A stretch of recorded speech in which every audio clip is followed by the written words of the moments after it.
to our very first panel, where we're going to be focusing on entry-level and IC researchers with two incredible folks who I will let them introduce themselves. But first, I want to introduce you guys because I like you both. Louise is a research manager and interim head of research at Figma. You may have heard of that company. It's pretty cool. And Louise was previously at Airbnb and Instagram. Good Lord. That's a pretty cool resume. And our friend Zoe is a senior UX researcher at Google. And you've been doing a ton of mentorship, kind of like pretty consistently. I think you've got a pretty good lay of the land. So we're really excited to have you on this panel as well. And we're going to kind of kick things off. So that was my intro for you guys. Maybe you guys can kind of give a little bit of history as to how you ended up in research. Maybe starting with you, Louise. Sure. So I actually come into this field from academia. I got into anthropology and got a PhD in anthropology and education. And nobody told me about the world of UX research when I was in academia, but magically landed in the Bay Area, heard about people doing ethnographic research, and I was like, I think I know something about this, and started networking and talking to people, and got a contract position at Samsung, and then parlayed that into a full-time role actually at Chegg, which is an ed tech company. So cool. That's how I entered. So back from academia. Zoe, yourself? Yeah, I also took a kind of a weird route in. I have a master's in wildlife biology, where I studied things like wolves and birds and land use. And it was great. I'll be honest, I loved it.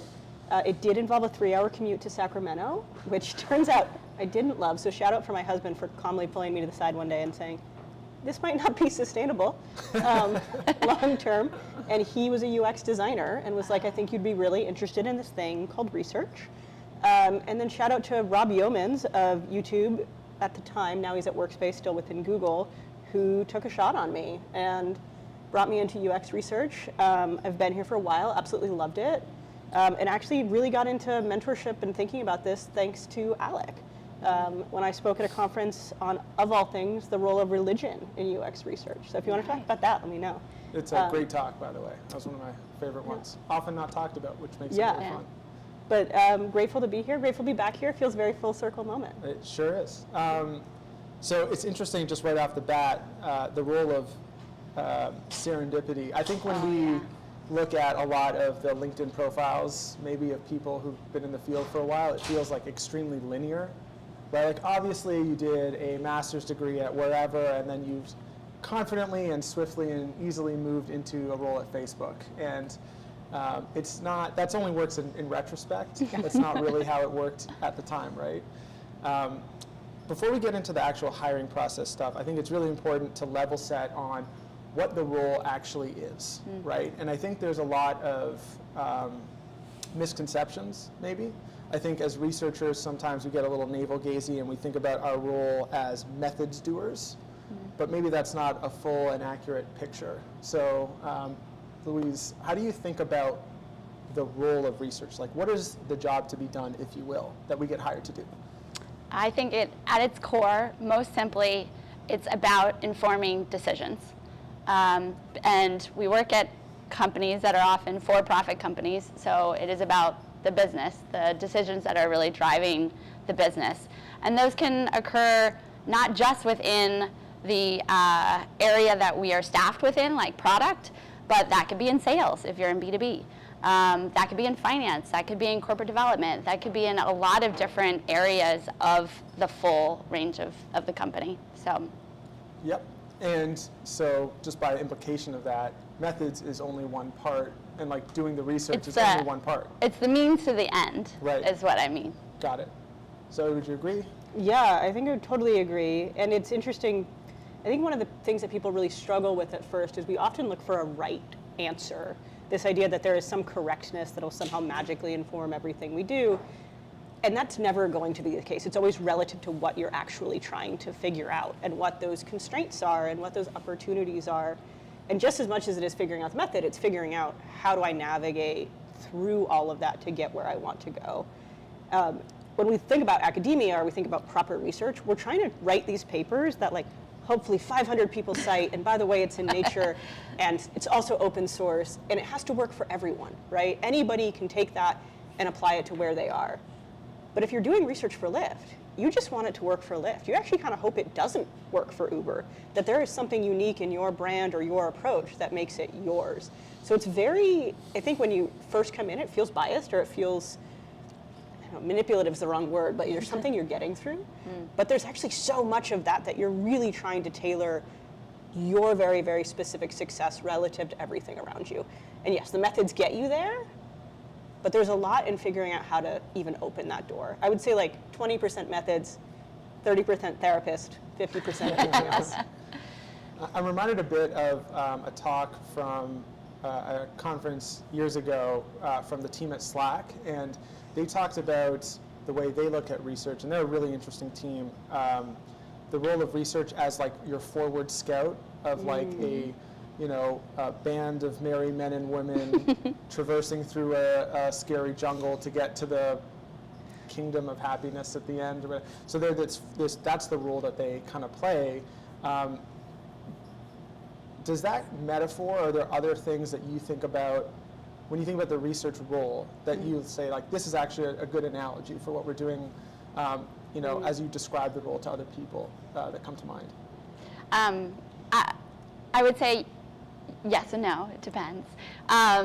It is one way to position research, is to send out that scout to determine if there's an opportunity there. What are the risks? What are the ways that we can de-risk things? But I've equally seen it happen where the researcher is running alongside the product team, or to either scout out a brand new opportunity, because sometimes you need to develop concepts in order to sort of flesh out, like, what is this thing? Also, there are plenty of times when when the business has made a decision and they're like, hey, we're going for this. The engineering team has already gotten the green light, and I'd sort of liken it to research running alongside the speeding train. And our goal is to point out what are the risks and how do we mitigate those along the way as we are bringing this to fruition. It's interesting. Do you have a metaphor you like? I don't know that I have a metaphor I like, but I will say I love this. I think there is, and every researcher is going to give you this answer to every question, which is, it depends, it depends. It does really depend. I think ideally you're running a research team that is holistic enough and reflective enough of the different levels, to come back to today, that you know where people are slotted in. You have your rapid researchers who are doing that usability and concept testing quickly to help de-risk things that are already decided. You have your visioning researchers who are doing these big projects to figure out what could be next and what are those opportunities. You have your super strategic researchers that are figuring out what the opportunities are that are being missed. But somebody has a sense of how those are all fitting together. I think, unfortunately, often what happens is you have one researcher or two researchers who are trying to do all of those things, and it's really difficult to balance. And that's, I think, we often come and have these questions like, how do I ever do foundational research? They just want me to do usability. It's like we haven't actually established those roles. So maybe it's more like a board game of some sort, or strategy game, that ideally you are the kingpin player, but I think sometimes we end up being more stuck on the chutes and ladders. So I think this is really neat too, because part of when I've talked with people who are especially either looking for their first job or their second job, there is, and I can relate to this because I was in this position before too, where I want a researcher job, so I go and I type in like UX research on Indeed or on LinkedIn, and it gives me back a list, and they all have the same label. So they're all the same job, except they're not, are they? No. Right? And to your point, it seems like it's actually quite contextual, and so maybe an interesting metaphor here too, when you think about these research roles, is like that of maybe a mechanic, where you can be a mechanic and be incredible at working on, standard cars and whatnot, and have no idea how to fix a train, or no idea how to fix a tank, or maybe like a specialty vehicle of some kind, right? So it describes a set of general processes and tools that we have, but you might actually be really specialized or well suited for a certain subset of that, and they're probably not going to tell you that in the job posting, will they? Yeah. No. In that way, I think about actually a lot like dating. You're trying to find the perfect match for you, and unfortunately, you're going to have to swipe right a lot on stuff that ends up being kind of bad. And you might even go into an interview for a job you're really excited about, and it just doesn't match now. Now, truly, when they say we'll contact you in 6 months if there's something else, they might contact you in 6 months if there's something else. That does happen, I swear. I know it doesn't seem likely. But it is just about how do we find that piece. I think there's a lot of temptation right now to try to be everything to everyone. If anybody's read, I have a piece called Really You Don't Have to Be a Mixed Methods Researcher. Really, you don't have to be a mixed methods researcher. But there's a lot of pressure there now to say, well, I can do everything. You can't, I promise. There are going to be people that are amazing at surveys and people that are amazing at interviews and amazing at strategy. Pick your lane. But it does mean there's a chance it's not going to be a fit for something that you just don't have that piece. But if we think about statistical significance, there's 400 research methods. You learning 2 or 3 more doesn't actually increase your chance that that one given job is going to be the one for you. And that's okay. Like, think of all the people you've dated that you're like, I wish I hadn't dated that person. Or people who asked you out that you're like, ooh, no, that's not for me. That's not about you, it's not about them, it's just a match. So forgive yourself a little, find your besheret, which is your beloved, give it some time. So I feel like now that we have some context about like what the role is and what it isn't and how varied it can be, I remember when we were talking, you brought up a really great point that I think it would be great for you to dig into a little bit, which is how do these jobs and roles actually get created internally at a company? Because one of the things when you're actually looking to land a role, right, there's all these machinations going on behind the scene, and you only see like the web page with the job posting, but there are like 500 people involved and a bunch of Gantt charts and flow charts and org charts and all sorts of stuff that was all based on an understanding that you and frankly I still have a lot of questions about. So maybe Louise, you can talk a bit about, in your experience, how have you seen roles get created and what does that kind of say about what you might want to do as a candidate in order to demonstrate you might be a good fit? Yeah, I will not bury the lead and say I think the end result is right place, right time, right person, and it is a lot about serendipity in there. But if I can go back, I think it's important to really understand so as you said, how the role gets created. It starts with finance and the board and determining, okay, what was our revenue, coming in, or what are our goals if it's a startup and they don't have revenue yet, and figuring out those pieces, and then that gets determined in Q4 usually for the following year. And then they determine, okay, this is how much we want to spend on headcount. Then they allocate that across all of the. Can I pause you for 1 sec? So I think a really important thing to note is if you're applying for a job that was opened in October, the decision to hire for that role was made last November. Potentially, yes. Yes, okay, so maybe not We're getting there. We'll continue on, but I think that was a bit of a mind-blowing moment when I kind of understood that just would never make intuitive sense to me, but it does when you're looking at it from a high level maybe. Yeah, and I would say, there are a lot of different types of companies out there, so this might be more true for larger companies, like the Googles and the Metas of the world. Yeah. But so that gets determined, again, it gets allocated across all the disciplines, and then research gets 5 heads, they call them, right? That's 5 open positions that they can hire for. Then research determines, okay, where do we want to place them among all the different places that we could place them? And there are lots of conversations that go on, and then it gets released. Release happens maybe sometime in Q1. So that could be in January, that could be in March, depending on how the business is structured. And then there are often times when actually headcount doesn't get released all at once. They actually release it over the course of the year. So they have 5 heads, but it's like, okay, we're going to hire 1 in Q1, 2 in Q2, and 2 in Q3, and none in Q4, but those are the targets. And Q, just for anyone who doesn't know, that's quarters, right? Thank you. Yeah. Breaking the year into 4 equal parts of 3 months. Yep. Yeah. So that's the structure of it. Now to your question about okay, a role opens up in October, how did that happen? It could have happened last Q4 when it got discussed, but then it can also be priorities shift within the business. Right. And suddenly AI comes along and, shoot, we're behind the 8 ball. We got to get on this. And if the head of research can sort of start negotiating and borrow a headcount from a different part of the business because, hey, we really need to get ahead of this. We really need to understand what's going on. And so then that role can get created. I want to give us kudos. You made it 19 minutes without mentioning AI. Oh, I'm sorry, I broke that. No, it's great. You did excellent there. I think we should be proud of ourselves. Yeah.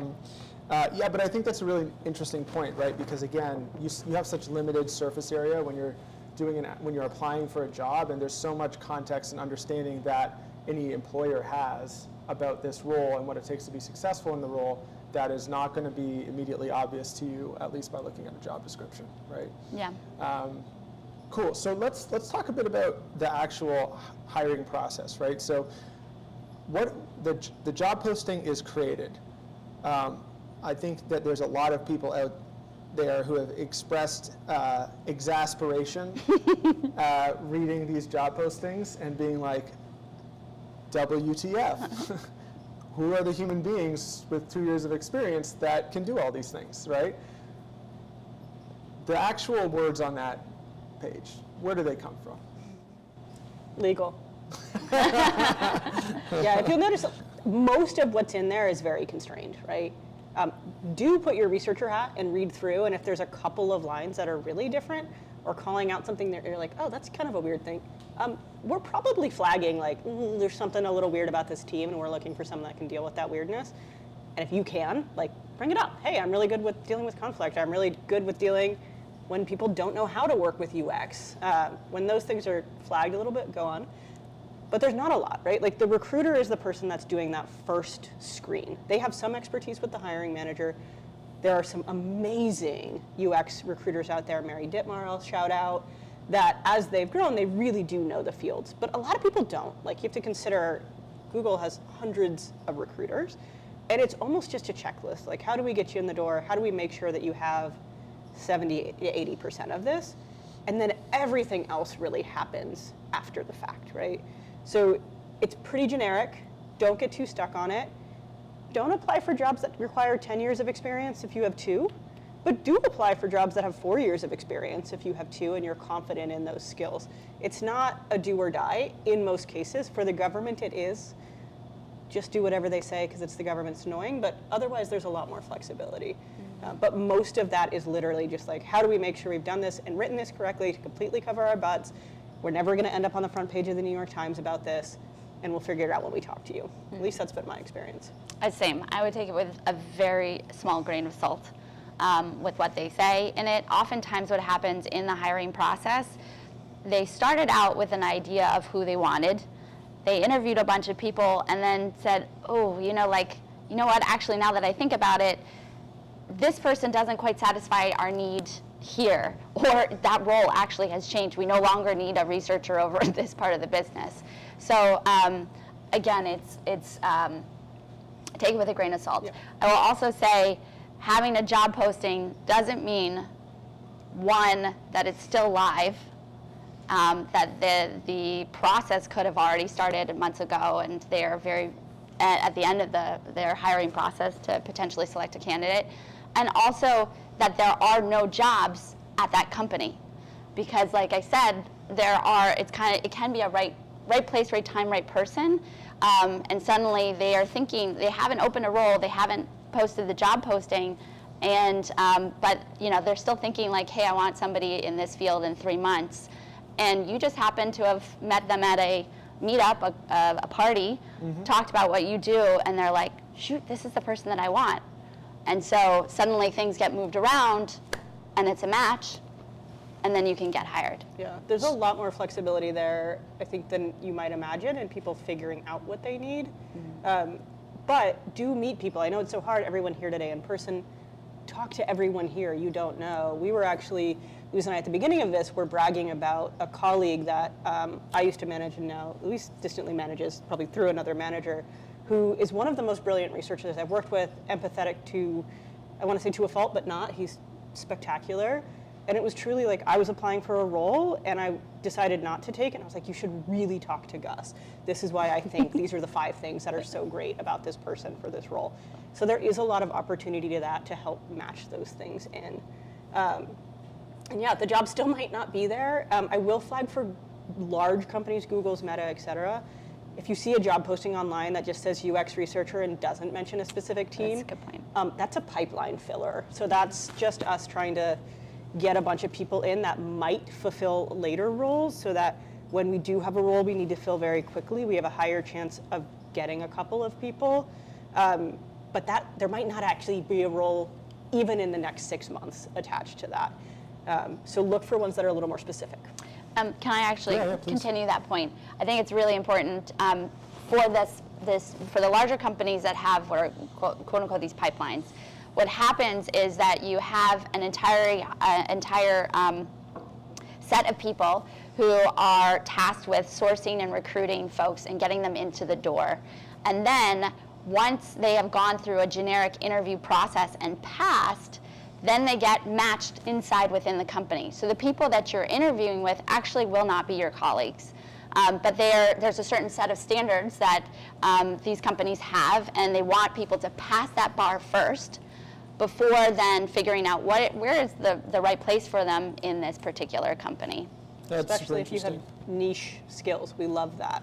Like, you might be the person who's really good at strategy or really good at quantitative something. And then the second they find that person, they just want a lot of people there, right?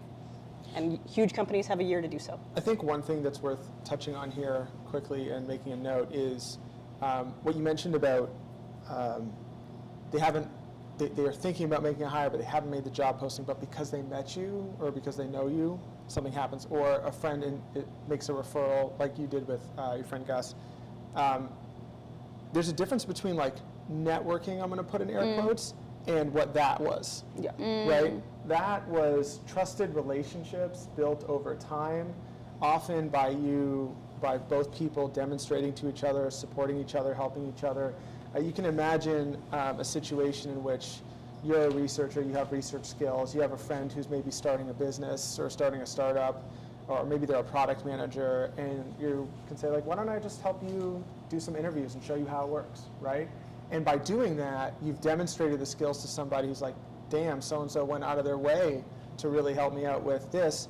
That person's now an advocate for you and will go, and when they see an opportunity, they're going to go and try and make that happen for you, right? And that's very different from like going to a generic networking event and exchanging business cards and like adding to your LinkedIn profile, because those are very weak connections and they don't really mean anything. And what you really want to like, whatever, it's not a small or large number of people who really are in a position where they not only want to advocate for you, but actually can, right?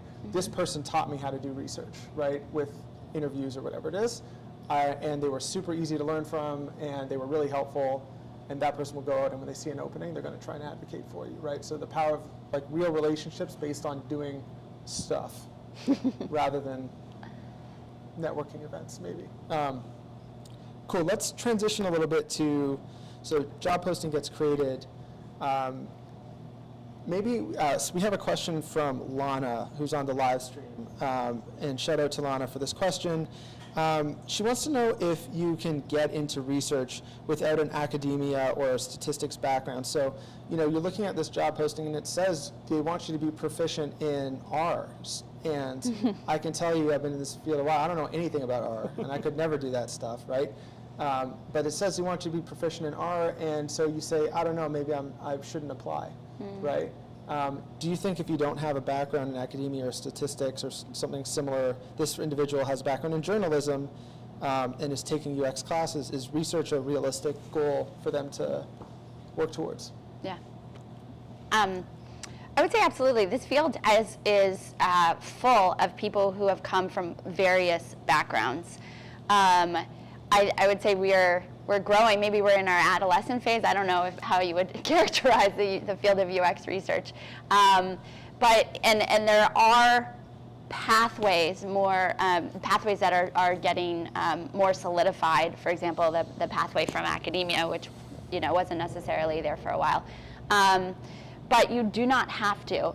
There are certain things like specialty skills like R. Yeah. I do not know how to do R. I did take a class in it, and it was difficult. But maybe I can circumvent that with AI now. But I think it's, at its core, it's about curiosity and asking good questions. And then the other things that you can start layering on top of it, like methods and whatnot, and analytical methods as well, then you can start to build your skill set. That might mean different things like taking courses, but you do not have to take courses. But it does mean that you have to stay curious and be open to trying new things and partnering with people so that they can teach you and do different types of projects to sort of get your feet wet and figure out, like, is this the right field for you? Yeah. I would definitely agree. I will say if the posting is calling for R, they probably are looking for someone that is quantitative. Don't apply to that one in all likelihood. But there's lots of methods that won't require that. Do you need to know R in specific?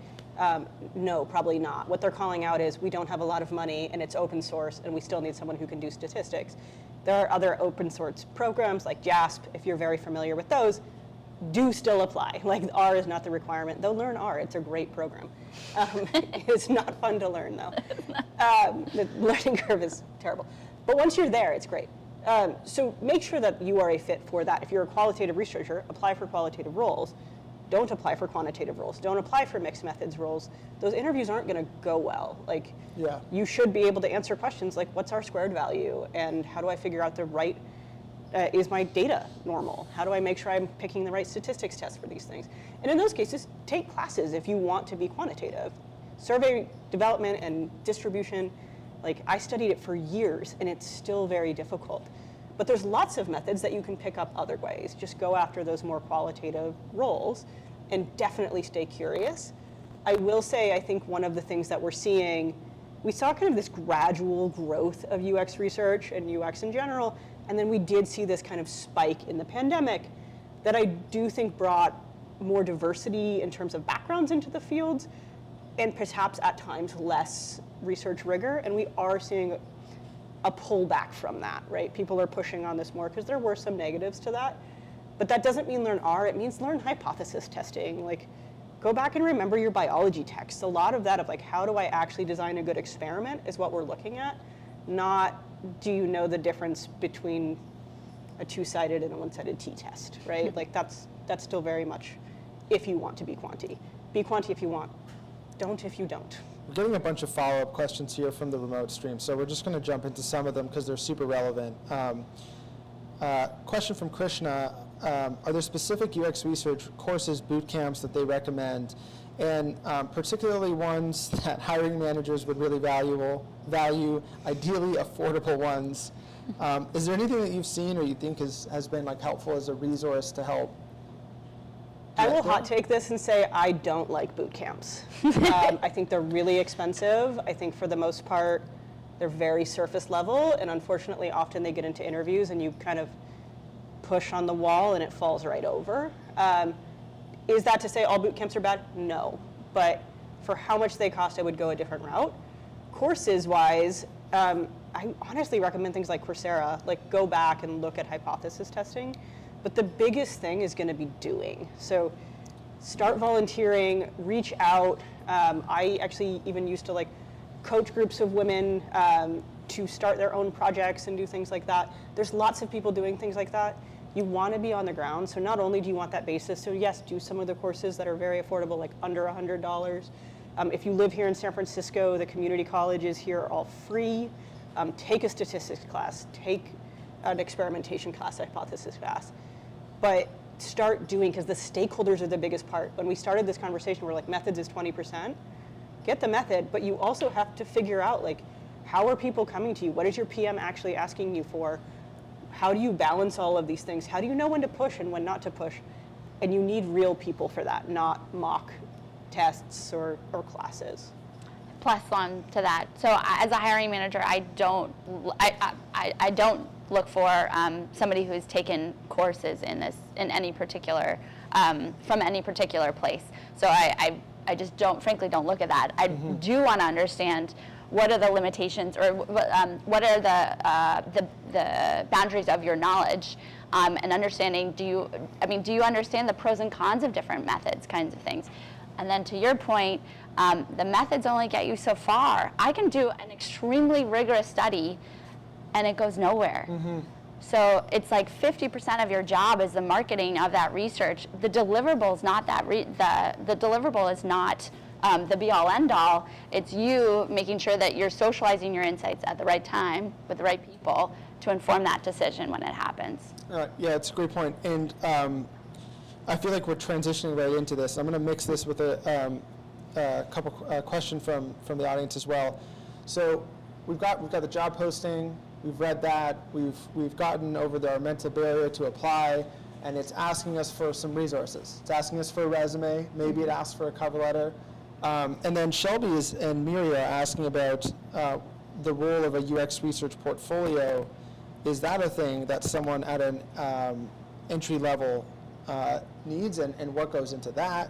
I will say I've never had a research portfolio in my life. I don't know if that's a good thing or a bad thing, but I know a lot of places ask for it. So like maybe pick which one you feel most strongly about, like resume, portfolio.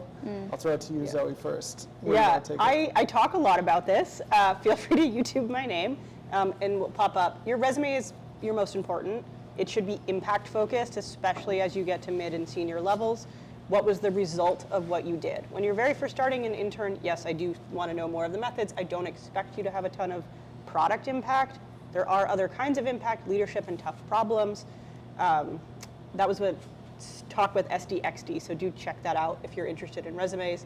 I have also never had a portfolio. I've been asked for one once. I sent them my Medium account, and it seemed to go okay. Is that to say that you will never need one? No. Lawton Plybus just wrote a great article on this. I don't think you do. You definitely need a presentation of your work, which is very similar to a portfolio, but it's much more visual, and you're going to talk through it. I think they are a blast to make and present. Maybe I'm the exception there, but also happy to talk on that. I've given a talk on that as well. But you should, my dog has just full on passed out. Tell the story of your work. So much of this is like sharing what you're doing and why. But yeah, resume, very important in my mind. When I applied to Figma, I didn't need a portfolio, so I think maybe that's still true. You don't need one at Google for researchers. Designers still do, of course. I'm going to take the opposite view. Nice, love it. And say your resume is important for someone to scan through and look for a few keywords. I would not spend endless amounts of time perfecting your resume. There have been times, and I know on the other side too, there have been times when you're lucky if the person has like glanced at it before they interview you sometimes, because things move fast and it's like, oh wait, you were doing all this work and it's like, oh my gosh, I'm like interviewing somebody next. Can I pause you for a second? So when you're scanning, can you almost walk me through the decision tree? Right, you're going to get, let's say, 100 or 200 people send a resume in, right? And then there's the pile that you don't look at, and then there's going to be a smaller pile that you actually have a conversation with. Yeah. Right. How do these things get, like mentally when you're looking at these? How do you, in general, sort these into the buckets? Well, this differs greatly by the size of the company. Right. So as a hiring manager at a mid-sized to large company, we don't look at any of the resumes until the recruiter passes them to us and says, or puts them into a system, and we read through a few of them. But I think, in scan, you're asking for like, what am I scanning for? Right, yeah. Impact is probably the number one. I'm not going to put these in order, but the next one I will say, I am looking for qual versus quant, or just like I'm looking for T-shaped people, right? And T-shaped meaning like you have a depth of an entry level, at least just like this is the type of the set of methods that I typically go to, whether it's qual or quant, and then maybe some understanding of the other ones, at least to know when to go and talk to other people about how to do those methods. And the third, I actually think, is the fun stuff. Like your interests, passions, the things that you do on the side, because it's fun to work with people, and you're going to be. There's an amazing graph of like the amount of time that you spend with your coworkers versus your family and your friends, and it's like it's really quite high comparatively, and so I'm looking for somebody who I want to sit next to, Yeah, that virtually makes or sense. otherwise. So portfolio-wise, if it is a requirement, maybe I can jump in a little bit here with some of the stuff that I've seen where people send me their portfolio, and it's like 2 projects that comprise 130 slides. Oof. And I think it's really important to understand that is like, and I'm stepping out of my lane here, so you can correct me if you disagree, but a huge part of your job as a researcher is to communicate really effectively and make the main thing, so that your stakeholder, right, you learn 20 things in a study. If you try and convey all those 20 things with equal weight, none of them are going to be remembered. And the decision that you really wanted to influence is just going to be made on intuition because none of the stuff that you did was remembered. And by having a portfolio of 130 slides, or where you include all the information, right? And I get it, you did the work. You're really excited about it. It was really cool and fun, and you're proud of it.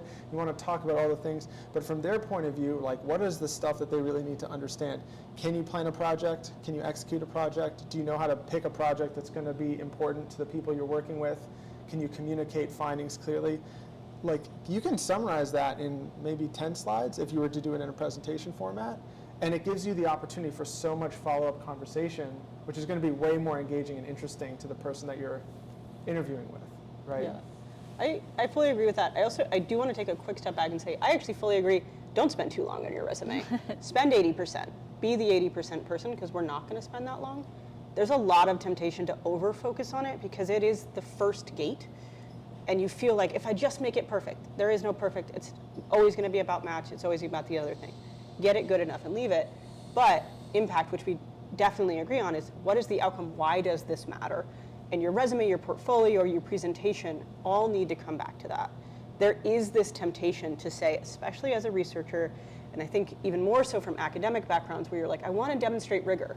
That you're like, I'm going to show you every little thing I did so that if you were a reviewer too, you would find no fault with my methodology. That's not possible. Why? Because of how we started this conversation. Mm-hmm. It has to do with the business constraints. It has to do with the users you were focused on. Information that you can't share with me as the hiring manager because it's proprietary to your company.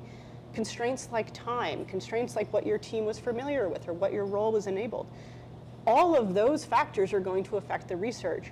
And I can't judge that by you showing me, I talked to 8 people, and this is exactly the output I had on all of these other pieces. It's just not possible. And it's going to be 130 slides, and FYI, you have a max 3 minutes to get people's attention. So what are you highlighting? You're highlighting the skill of how do I take a bunch of data and figure out a way to demonstrate that data, which, to Alex's points, you're not proving to me that you're a good researcher in your output. You're proving to me that you're a good researcher in your process. You know how to sync with people. You know how to keep that North Star in line. You know how to balance it against those other things. And that's what you're showing me through the lens of the research. We have this temptation to say, I'm going to show you the research and you're going to figure everything else out on your own. Reverse those, right? You're showing me your process. It should be short. A great portfolio or presentation is very visual. It's to the point. And you're really talking to me about, like, what was hard? How did you navigate that? Show me some conflict. Tell me about that PM that sucked and how you navigated through it. Like, give me a sense of how you will be on the ground. I will say the one thing I do disagree with you on is the human part in resumes. And I'll call that out because I think it causes bias in terms of hiring. So I don't look at that at all. So if you talk to me, I'll tell you to remove it. But the reason I highlight this is not to disagree. The reason I highlight this is we are very different hiring managers. Mm-hmm. That's a great point. And you're going to face both of us. You're going to date one of us one day in a hiring manager sense, right? So am I going to not hire you because of it? No, but it's not something I'm going to look at. That doesn't mean that our jobs are different or that you are different. It just means that we're different as hiring managers. Mm-hmm. But we both agree on impact, so focus there. Yeah, and I think it's a great thing. Like we have this sense sometimes that these roles are at different companies with the same name are sterile and interchangeable, and they're definitely not, right? A lot of these like research departments, if you will, are shaped by who's leading them.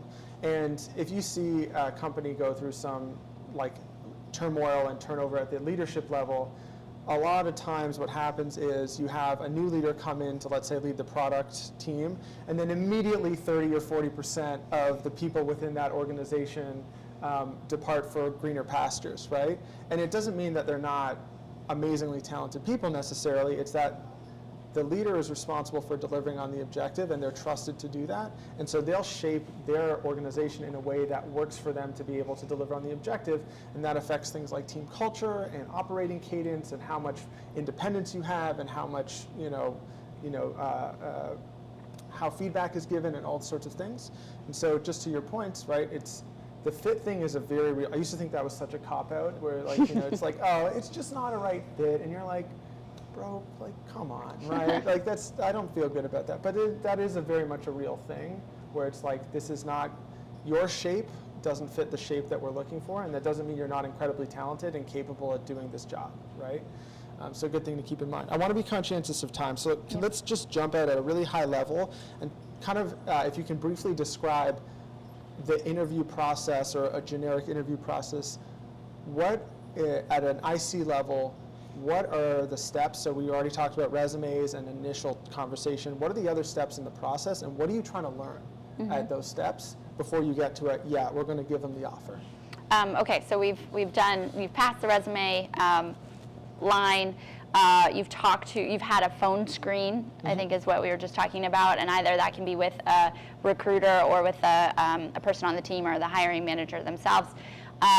The next part of the process usually entails what's called an on-site, although virtual maybe more so these days. But it entails usually a presentation, a group presentation. You will take a project from they will give you a prompt to say, hey, tell me about a time that you had impact at your at a previous company or whatever from your past. So you will give that presentation. It's usually about 30 minutes to 45 minutes, and there's sometimes times for questions. And then you will have a set of one-on-one interviews with a few different people. Usually you'll have one with the hiring manager, and you might dig in more with the research skills or how you would operate on that team. But then you'll have what are called cross-functional interviews, so with a designer or with a product manager or a data scientist on that team. And they're going to dig into a few other areas. One, collaboration. How well do you work with people who are non-researchers? Two, they're going to dig into what's called, sometimes get called as product sense. It's controversial about whether it exists or not, but it's basically like, do you understand that we're not doing research just for research's sake. We're trying to build something and that's useful and valuable to customers. And so we want to sort of understand the degree to which you get that and that you're able to apply the research in this context. There are also oftentimes values interviews. Every company has some sort of set of company values, and oftentimes they will ask you, for example, at Figma, we have a value around building community. And so they can ask questions like, hey, tell me about a time that you built community. It doesn't have to be job related, but just in your personal life too. So those are the types of interviews. That's great. Yeah. Do you have anything quick to add there? Because I have a separate question that I wanted to fling your way as well. The one that I would say that I think sticks people up, and different companies have this and maybe Figma doesn't, is a mock scenario, which either will happen very early or very late, and we're going to ask you to walk through how you would handle a given research process, and it'll be some sort of very weird thing, and you're going to come up with a whole research thing despite not knowing your stakeholders and all the other things we normally would. There's a very specific way, to Alex's point, we're not judging your methods, we're judging your process. This is very confusing. Meet with someone who has been on the other side, and they can coach you through these, because these are very weird. But they are pretty common. Mm-hmm. Yeah, that's a great point. So we'll do a couple of questions from the folks in person if you have in just a second, so line those up in your mind here. Couple of things here that I think is really interesting coming in from the live stream. Nafula was asking about red flags on resumes or otherwise, where you see that and you're like, hell no, right? Like, this is not, maybe there's other things that look really good, and then you see this thing and you're like, that's going to be a no for me. Yeah. Whether those are in the interviews or on the resume. So I do want to wrap up one quick thought. Yeah, please. Your recruiter is your friend. Talk to your recruiter. They will tell you what these processes are. I know we just ran you through a bunch of different interview types that you're like, oh God, what do I know? The recruiter will tell you what they are, and they will give you some idea of what they are. Ask them questions, please. They They're look amazing. really good if they have a very high success rate at Yeah. placing candidates. They right? can- So they want you to be successful, right? You have a friendly relationship with them, even if you don't have with the people you're interviewing with. I will say I don't have a lot of like clear red flags. Why? Because methods all depend. Green flag is impact. I want to know what came of it. The flag that comes up for me a lot as somebody who's quantitative is people who are trying to present as something they're not. You ran a survey with 50 people. No, you didn't. That's not a survey. That's a qualitative questionnaire. And I'm now very concerned that you think it's a survey, right? So not knowing in interviews, if you are going for a quantitative method, I'm going to ask you things around R squared. I'm going to ask you things around fit and picking the right method. And if you can't come up with it and you're like, oh, well, I made a couple surveys, you're not mixed methods. You know qualitative and you know qualitative questionnaires, and that's great. It's a great method to know. But you do know have to know the constraints within that.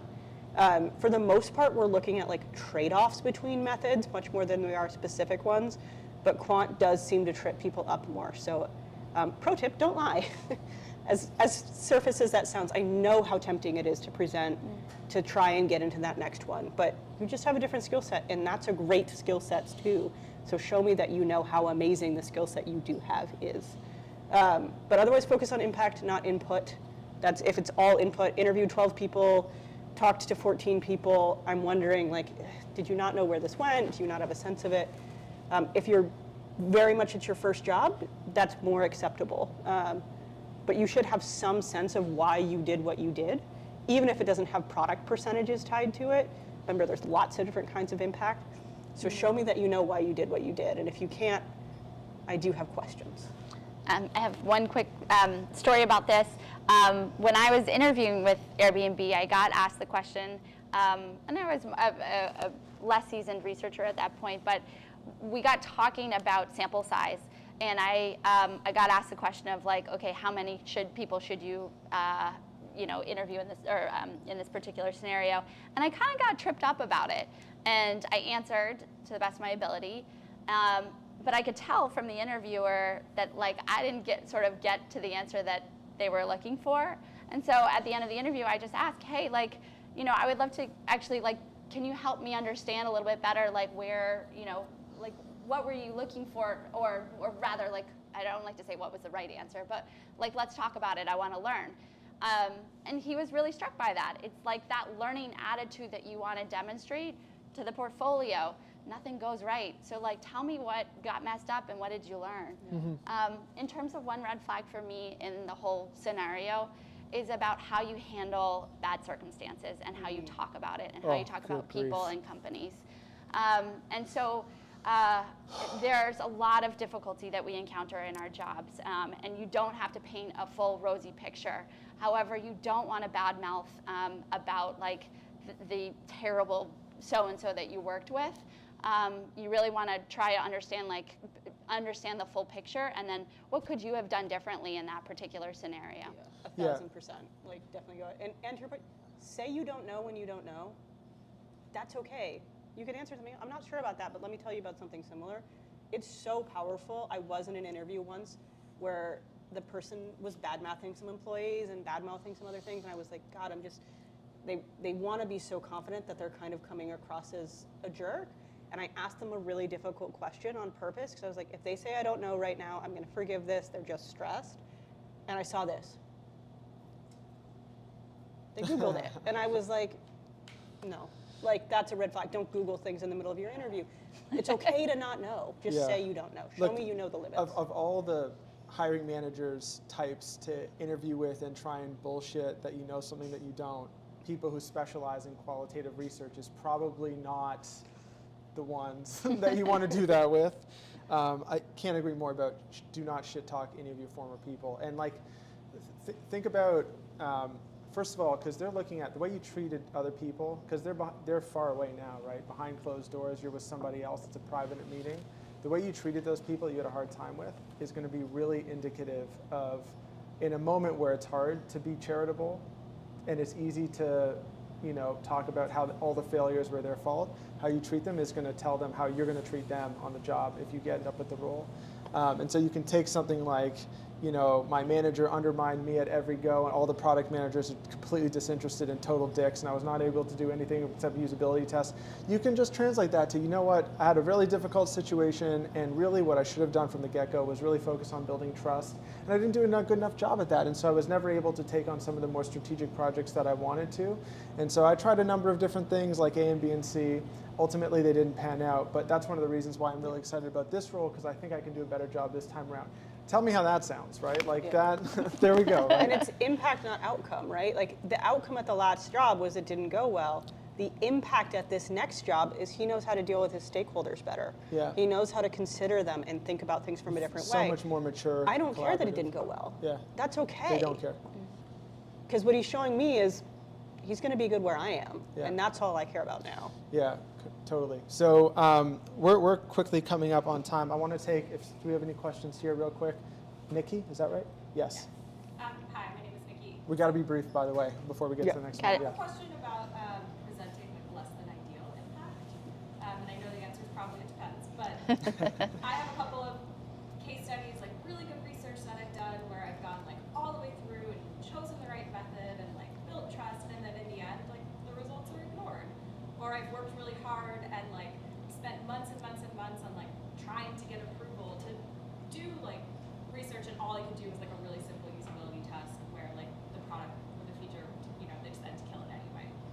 How do you present those things, and like, are those stories that as a hiring manager it just looks like you failed, or are there ways, like, what are the best practices of presenting the like I learned from this situation and like I tried really hard and the stakeholders made it difficult, or like I learned to persevere? Like, what are the things that you'd be looking for in those examples where it's like not your fault, But kind partially your fault, but like. So just to quickly repeat the question, less than ideal impact, like you'd love to talk about some greater impact, but it didn't have as great an impact, but you did a great project, some great projects. How do you handle that? Super quick. I'll say there's 3 broad types of impact. Product impact, which is I think the one you're referring to, but there's also leadership and tough problems. Leadership, how did I get through things? Tough problems, how did I overcome something difficult? When you start telling that story, the North Star of that central what you're telling this and why is probably more about how you work through conflict or how you get buy-in or build trust. It's not the product impact. So don't make the story about the product impact where the end of the story is like, oh, and it didn't go anywhere. Make the story about highlighting your skills in working with people to get there. You know what? Ultimately, this project didn't go great, but it enabled me on this next one, which did go great. And now that's the end, right? Like it's why you're sharing the story, not the what of that product. I would say, what's the win that you want to share? Is it that you were able to change somebody's perspective about research for the next time? So I would say, think about like where's the arc of the storyline that you were going. It might not be the end, but it's okay. You could highlight some other aspect of it that you felt like you encountered a challenge and overcame it. Every project you have should have at least 3 different stories you could tell, depending on what you want to highlight. I think this is great. We could, I feel like, keep going for another hour easily, but we do have to switch over the mics, move on to our next one, and we've already gone over. So big thank you to Louise and Zoe. If you can join me in giving them a quick round of applause. Yeah. The whole topic of impact could just be like a whole hour session. I think maybe we need to do a new event just focused on impact. If you guys would come out to that, we can just do a whole event focused around impact and case studies. I mean, the interviews I've been to, it's been like horror of Yeah. I have given a talk on that. I also have a deck I can send you if you want to talk about it more. Just send me an email. Anybody Cool. online as well. So this is great because we're gonna do more stuff. We can keep parlaying on the stuff that's been most interesting to all of you. So make sure you give us feedback on what's been most helpful here, and we'll get to planning our next events, next speakers. So thanks again, guys. We got to Thank switch you. over speakers. Move on to our next one. If it's Fletcher, he can come back. Fletcher can do whatever he wants. He's a great little guest here. Awesome. And you can keep those mugs if you want. They're our vintage mugs. Uh-oh. Amazing. I love it. Thank you. Thank you, Alec. Hanging around for the other. I am. This is my office. There we go. Okay, you two talk to that guy. I know you had a and question. Do you want to Grab your mics chat? from these two. Yeah. So it's just like I just find it so to be able to like to talk to you guys. It's so engaging. Hey, I had a good mentor.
Sandra, we good to go? Give me a thumbs up when we're live. Mics are all good. Can you do a test? Just Yeah, check let us mic know when check. you can hear us. We're all good? Okay. Good. All right, we're good to go. Cool. All right, we're ready to go on to our next panel, but before we do, quick shout out from one of our sponsors, Look Back. Been some of our biggest friends for the longest time. They have, in my opinion, the most powerful qualitative research recording platform for any qualitative method, interviews, usability tests, that sort of stuff. And what's cool is they have some fancy AI stuff. It'll automatically summarize all the moments in your interviews. I hate personally re-listening to my interviews, like 30 minutes long, it's painful. They'll just literally say, this person's struggling to do whatever, or they talk about this. And so you can just tap to the moment you want to go to. And they have some other cool stuff where you can like tap a button that's like, this is really cool, and then it'll like make a note for you. And you don't have to write anything, which is very convenient because then you can moderate and note take at the same time. That's Look Back, and of course Outset.ai, so they are basically allowing you to greatly augment the number of interviews that you can do through an automated research chatbot that you can basically configure to do a bunch of unmoderated conversations with thousands of people if you want, which is really great if you need to get perspectives from different geographies, different socioeconomic statuses, different languages. So this is a really powerful tool if you're looking to bring a little bit of quant to your qual, if you know what I mean. So check out Outset.ai. They're great folks over there too. Without further ado, excited to introduce our friends here. So we have Josh Williams, who's we've seen a little bit of you over the time. Yeah. So he's a director of research at Indeed, and Nizar from Snowflake, where he leads the research team there. Hey guys, how are we doing? Good. Pretty good. Awesome. Maybe we can start quickly with a little bit of your stories into research. Josh, why don't you kick things off? Yeah, similar to Louise earlier, I started in academia, PhD in cognitive neuroscience. Had no idea what user research was. I had a background in audiology and data science, and I was going straight for data science after the PhD. And I happened to apply for a research audiologist position at Bose. And of course, when you type in researcher, user researcher came up, and I was like, sure, those all sound like things I could do. Had no idea what it was, and I applied for that. And luckily, it was the right place at the right time. They, Bose has a lot of PhDs And my background in hearing, it just matched really well with what they were looking for. So that's kind of where I got my start. And since then, have worked in lots of various different places, and currently now at Indeed as the director in job seeker org. So studying how That might be relevant to this yeah, panel. how I would folks say. find Okay, jobs. That's great. So yeah. It's amazing. Yeah. Nizar. Yeah, I mean, I had a pretty linear path, which seems to not be like the norm, right? So I actually did my undergrad in industrial engineering, where I knew I wanted to be in user research, did my master's in human factors, then went into consulting, the startup world, Google, and now at Snowflake, and pretty much user research across. So a very linear journey, which is not the norm. So there's no one journey that takes you to where you are. So one of the reasons I'm really excited about this panel in particular is obviously Josh works at Indeed, which has some relevant insights here to this discussion. But also, I remember talking with you, Nizar, about when you joined Snowflake. So for those who don't know, Snowflake is a publicly traded database company. Is that correct? This simplified way to say it is we make it easy for companies to put all their large data from multiple sources in one place to drive business impact. That. Yeah, So I remember when we were chatting, you were telling me a bit about the story joining the Snowflake team and how you were the first research person there. Where I think they were already a publicly traded company at that time. So they're already massive. They had no researchers. And perhaps there was a little bit of skepticism about the function in general. And now at this point, you have like 10 folks on your team hiring at a time where pretty much no one else is hiring. So you've kind of like bucked the trend. And so you probably have some interesting insights into how you've crafted that team over a short period of time as well. So this is going to be a really interesting discussion. Let's kick things off. This is kind of almost a bit of an unfair panel because I think there's too much to cover across a number of different roles. So here I want to talk a bit about the different paths from being an IC researcher into other roles. So you can go the route of being a manager or a lead. There's also the role of becoming a more specialized IC, like a staff researcher up to a principal. So let's kind of like unpack a little bit. Maybe Josh, if you want to pick one of the roles that you want to poke in on, whether it's lead, manager, or staff, like what is the purpose of that role within a research team and within a company, whichever one you're excited about? Yeah, maybe it is my contrarian way of believing, but I actually don't think those three necessarily are different at all companies. Sometimes a lead is a manager, right? And sometimes there aren't people like directors at a company, so a manager is also a director, right? And so it is true that we have these separate tracks of management and IC, and you can equally be at higher levels for each of those, right? So you can imagine a principal is like a senior director at some places, but it's not always true. And so a lot of times when we think about, especially early managers or leads, sometimes they're doing the same thing. They have a smaller team. They might be still doing some level of research as well, but their whole goal is to kind of democratize through their team and deliver impact through the folks that report to them. Where you really start to see more specialization in that manager track is where you start to maybe take on more strategy conversations, where you start to understand the business really deeply and know how to deploy your team to get the business impact that you want, where you might not, with a lead or a very specialized IC role, you might be focused on a very particular part of the business. Right. And so as you get higher in the management track, you're really trying to expand your scope and influence strategy and influence product at a much larger scale. When you talk about strategy, can you kind of like give an example of like what that means? Like I feel like there's, for example, a lot of folks who do like undergrad MBA and then want to be a strategy person or something like that. And it's like, what does that mean, strategy, versus, when you actually like learn a core skill, you become specialized in it, and now you've got to be involved in strategy. Like, what does that specifically mean in the context of a bigger team? Right. Yeah. The way I see it is when you're trying to influence strategy, it can mean lots of different things.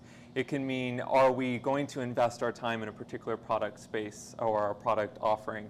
And should we be thinking about something else entirely? It could also mean, almost a business strategy point of view, do we dedicate resources to a particular again, experience or product offering in that way. And so as you become bigger and bigger in terms of delivering impact to the strategy, you're really trying to decide how is the business going to operate. And when you think about at a smaller level of should we have a researcher do a usability study for this or that, that's not the level of strategy that we're talking about, but rather should we even de-risk something and deliver research there or not? Cool, that's great context.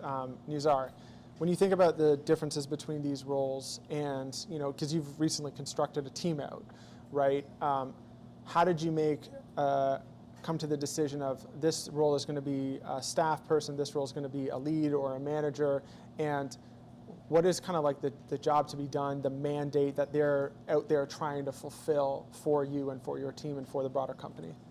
So there are multiple questions here to unpack. The first one is that the title doesn't always mean the same thing in different places, right? So a senior could be a staff, could be a principal, could be a whatever, and different companies could define them differently. So a lot of the time it's less about like the exact definition of the title and more about what does that role entail, what does the scope entail. To be honest, how much does the role pay as well? So all of that kind of like ends up overlapping as well. So a lot of the times, I think there were some great comments in the earlier panel about like speak to your recruiter, learn more about like what the actual definition could mean, rather than like anchor on the specific word, for example. But to kind of zoom out and answer the question, especially at the more senior levels, it stops being about can you do the research, and it stops being an interview process of did you pass or did you fail. It becomes a matter of is this person going to have the skill set and what they can offer is going to be compatible with the problems that we're trying to solve here. Mm-hmm. So it becomes, to some extent, more of a one-to-one matching that start reflecting a lot of the times the problems that are being faced for that specific role. Mm-hmm. So you'll see a lot more kind of like hypotheticals, a lot more specifics that look into the variables that hiring manager might be looking for that specific role. Can you give like an example? I think people conceptually have like a pretty good understanding of like a manager because we've had them, right? And you can kind of, through osmosis, get a sense of like what work is like and what their life is like. But for like an example where you want to invest in a senior IC role, like a staff role, that particular role, how do you come to the decision where it's like, we need to hire a staff person, or is it more like, we need somebody to come and help this and they need to be really specialized and so we should kind of frame it in this way? Like how does that evolve on like your team, for example, if you were to make that call? For sure, and one thing that's I think different now compared to like 10 years ago is that it used to be that the progression upwards is to become a manager eventually. Mm-hmm. And that's kind of changing for the most part. Like you can have a path forward in your career as an IC and then become, again, depends on the place, a staff, a principal, a senior principal researcher, and that's a great career path if that's where you're going. So for us, it actually starts with the definition of the open scope. We're really looking at what's the business need that we have, what's the reason we're hiring a researcher in the first place, and then what does that researcher need to have? A lot of the times, that starts defining where are we looking at it. Is it a lot more to do with stakeholder management, really ambiguous spaces, there's no research whatsoever? Or is it something where we actually have a research program that's been established and we need somebody to help out, let's say with like the velocity of some of the tactical implementation? And a lot of the times that definition, each company to some extent has some sort of a ladder, and you kind of like map it to where are we looking at what level and where are we slotting that researcher. Once the interview process happens, a lot of the times there is some flexibility depending on the performance of the researcher who's applying, the skill sets that they have, and then you can re-gauge.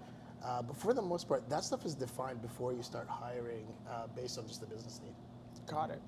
So broadly speaking, would it be fair to say these roles, while they have different titles, there's quite a bit of overlap in the types of work and responsibilities generally, other than one tends to be a little bit more management focused, and then you have other ones that are just like, you're just going to be focused on the IC work. Would that kind of be fair to say? Yeah, I think so to a large degree. I think we've both touched on the fact that it's really around scope often, right? And as your scope increases, typically do you need those higher IC level roles? Let's hone in on that word scope there for a sec. Can you give an example of like what you would expect as a differentiated level of scope between, let's say, a senior UX researcher versus a lead or a staff level on a project? Come up with some kind of hypothetical example that kind of illustrates what the gulf is between those two? Yeah, definitely. So I can give some really concrete examples, like at Indeed. The Indeed business is split up into two businesses. We have the employer side Right. and we have the job seeker side. And then within that, we have the different product spaces. And when we think about what a senior IC might do, they might own the research or the area of one single product space. That could mean still more than one PM. It could still mean more than one designer as their partners. But typically it's that one product space. When we think about lead and as we go towards kind of principal, we start to think about either end-to-end for all of job seeker. So you start to understand end-to-end flows and experiences of the job seeker, and you're helping connect the dots across all of these different product spaces. Or as you go even higher, across GMs. So how are we thinking about the employer and the job seeker experiences together? And how are we influencing how the employer team is going to tackle a particular problem, maybe like applicant quality, and job seeker is going to tackle applicant quality. And we need to bring those together. And that's typically going to be where we expect a higher level IC and also have impact on how other researchers. So, two senior researchers might collaborate, but with a lead researcher or a principal, we're expecting them to impact entire research teams, maybe, and kind of delegate an action through them as well. So there's like, to be a little bit crude with it, it's like for some of that higher level work, it's almost like more intense generative core understanding of how the world is working and how the product is working to the entire business almost. And you have a tremendous amount of expertise in research to be able to craft a plan to answer a very big, painful, ambiguous question that's important to lots of people and to navigate the complexity around it. Yes, yeah, because the way we really conceptualize it is if you're going to be a lead, you're also equivalent to a director, for instance. So when you think about a director's scope and the amounts of research teams that report to them, you would imagine something very similar for a lead, but maybe not quite as in the same way or organizationally defined, but that level of scope or influence is also going to be pretty equivalent. That's interesting. Do you have any examples that kind of come to mind as to how you might break that down? We actually have a very different perspective, maybe at Snowflake and how we operate with that. And again, that speaks to how different companies and different hiring managers are different. If there's any takeaways for anybody here, it's that it all depends, and There's no one size every fits all, space is for sure. different. But for us, it really starts with what exists today. Every hiring manager is motivated to have a researcher who will succeed in their job, right? But then how do you find success? And a lot of the times, you don't want your most senior researchers to say, hey, tactical stuff is none of my business. A lot of times, the biggest impact that you can have is through incremental improvement. So you want to find the researcher who actually has the ability to understand the wide variables and when to zoom out and when to zoom in. When do I move the business quickly and when do I have them slow down? And that understanding of the variables becomes a good definition of their seniority compared to kind of like putting them in a bucket of, hey, now you're senior, you only do strategic, you're junior, you only do tactical. And we've had a lot of really senior, very established researchers unblock major disagreement on something that's very tactical that end up having like millions of dollars of impact, but the researcher needs to get involved. So there's that level of, I like to look at, in general, each researcher and their skill set as a platform in a way. Like you're kind of starting to understand what the different variables are and how can you tackle those different variables as they come your way. And the more variables that you're able to tackle, that tends to correlate with your seniority along the path. I feel like this is a really good opportunity to transition into what are the attributes of successful folks in these roles, because one of the things that's coming out loud and clear here, and you can correct me if I'm wrong, is the ability to coordinate across lots of different people, individuals, stakeholders, and another thing seems to be just like business wisdom and instincts as to like how these things function, which to me is really interesting because when you think about, I think most people in their mental models for how you get ahead as a researcher, it doesn't involve understanding like P&L spreadsheets, and it definitely doesn't involve improved project management skills necessarily. So what are some of the key things, like when you're hiring for these roles or when you're thinking about what are the attributes that make for a successful person in these roles? What are some of those buckets that are like super important? Yeah, I really lean in on the business sense a lot of times, or the product sense when looking at higher level roles. At the end of the day, I think even to your point, it's a lot about how do we unlock, how do we influence, and we tend to see that higher, more senior ICs have that ability to kind of galvanize, bring folks together, and unlock some issues. And so really, to me, it's more about, do you understand the business? Do you understand why we're doing what we're doing? Do you understand the end-to-end? Do you have a holistic, big picture way of thinking about things so that you can know when to zoom in, know when to zoom out, and how to gather the forces in order to get us to act in whatever way you need? And so sometimes it's a lot more of those intangible kind of interview questions of like, tell me about a time when, you know, the business was not doing so well and you helped, you know, define a clearer path, or how have you identified risk related to X, Y, and Z? How have you brought disparate teams together? Those types of things are really important, way more than, you know, methods or whatnot. There are occasions where we might want to hire a principal quant person, right? And maybe we don't typically have quant in our skill set, and so we want to highlight that through a higher level IC role. But for the most part, we're really focused on people that can influence at the end of the day. Got it. And it's kind of interesting too, because attributes is an interesting word, right? Yeah. Like at the end of the day, you don't want the interview feedback to come in as they were too introverted, they were too extroverted, they were too action-oriented, they were too, at the end of the day, like, if we can zoom out of the specific attribute and look at like, what is their ability to tackle multiple different types of problems, and how does that grow, and how does that overlap? I think that becomes a pretty neat framework to look through. So to kind of like look at it from the perspective of like what you look for specifically, especially at the more senior level, the research rigor, the ability to research just becomes table stakes. There's, in the interview process, we actually don't spend too much time talking about it. We do our check. I would give it about like a 20% of our interview process looks at like your ability to conduct research and how your approach makes sense or not. The rest of it really starts falling into your ability to have impact, your ability to work cross-functionally across different settings, your ability to tie your work to very, very specific outcomes and what actually happens and how that impacts the business. So it starts really falling a lot into why should the company hire you rather than just like why should the research team hire you, and it expands out of your research. How do you identify those areas, for example, where, you know, you're mentioning these like areas of impact, right? And so there's clearly a judgment element to a lot of this stuff, where you develop a sense of we need to accomplish this outcome, move this number. How do you identify what those areas are? And then is there an expectation that research should help kind of like galvanize the effort to do something, or is this something that should already be in motion from your point of view? It depends on the scope. It depends on like who you're hiring and why you're hiring them.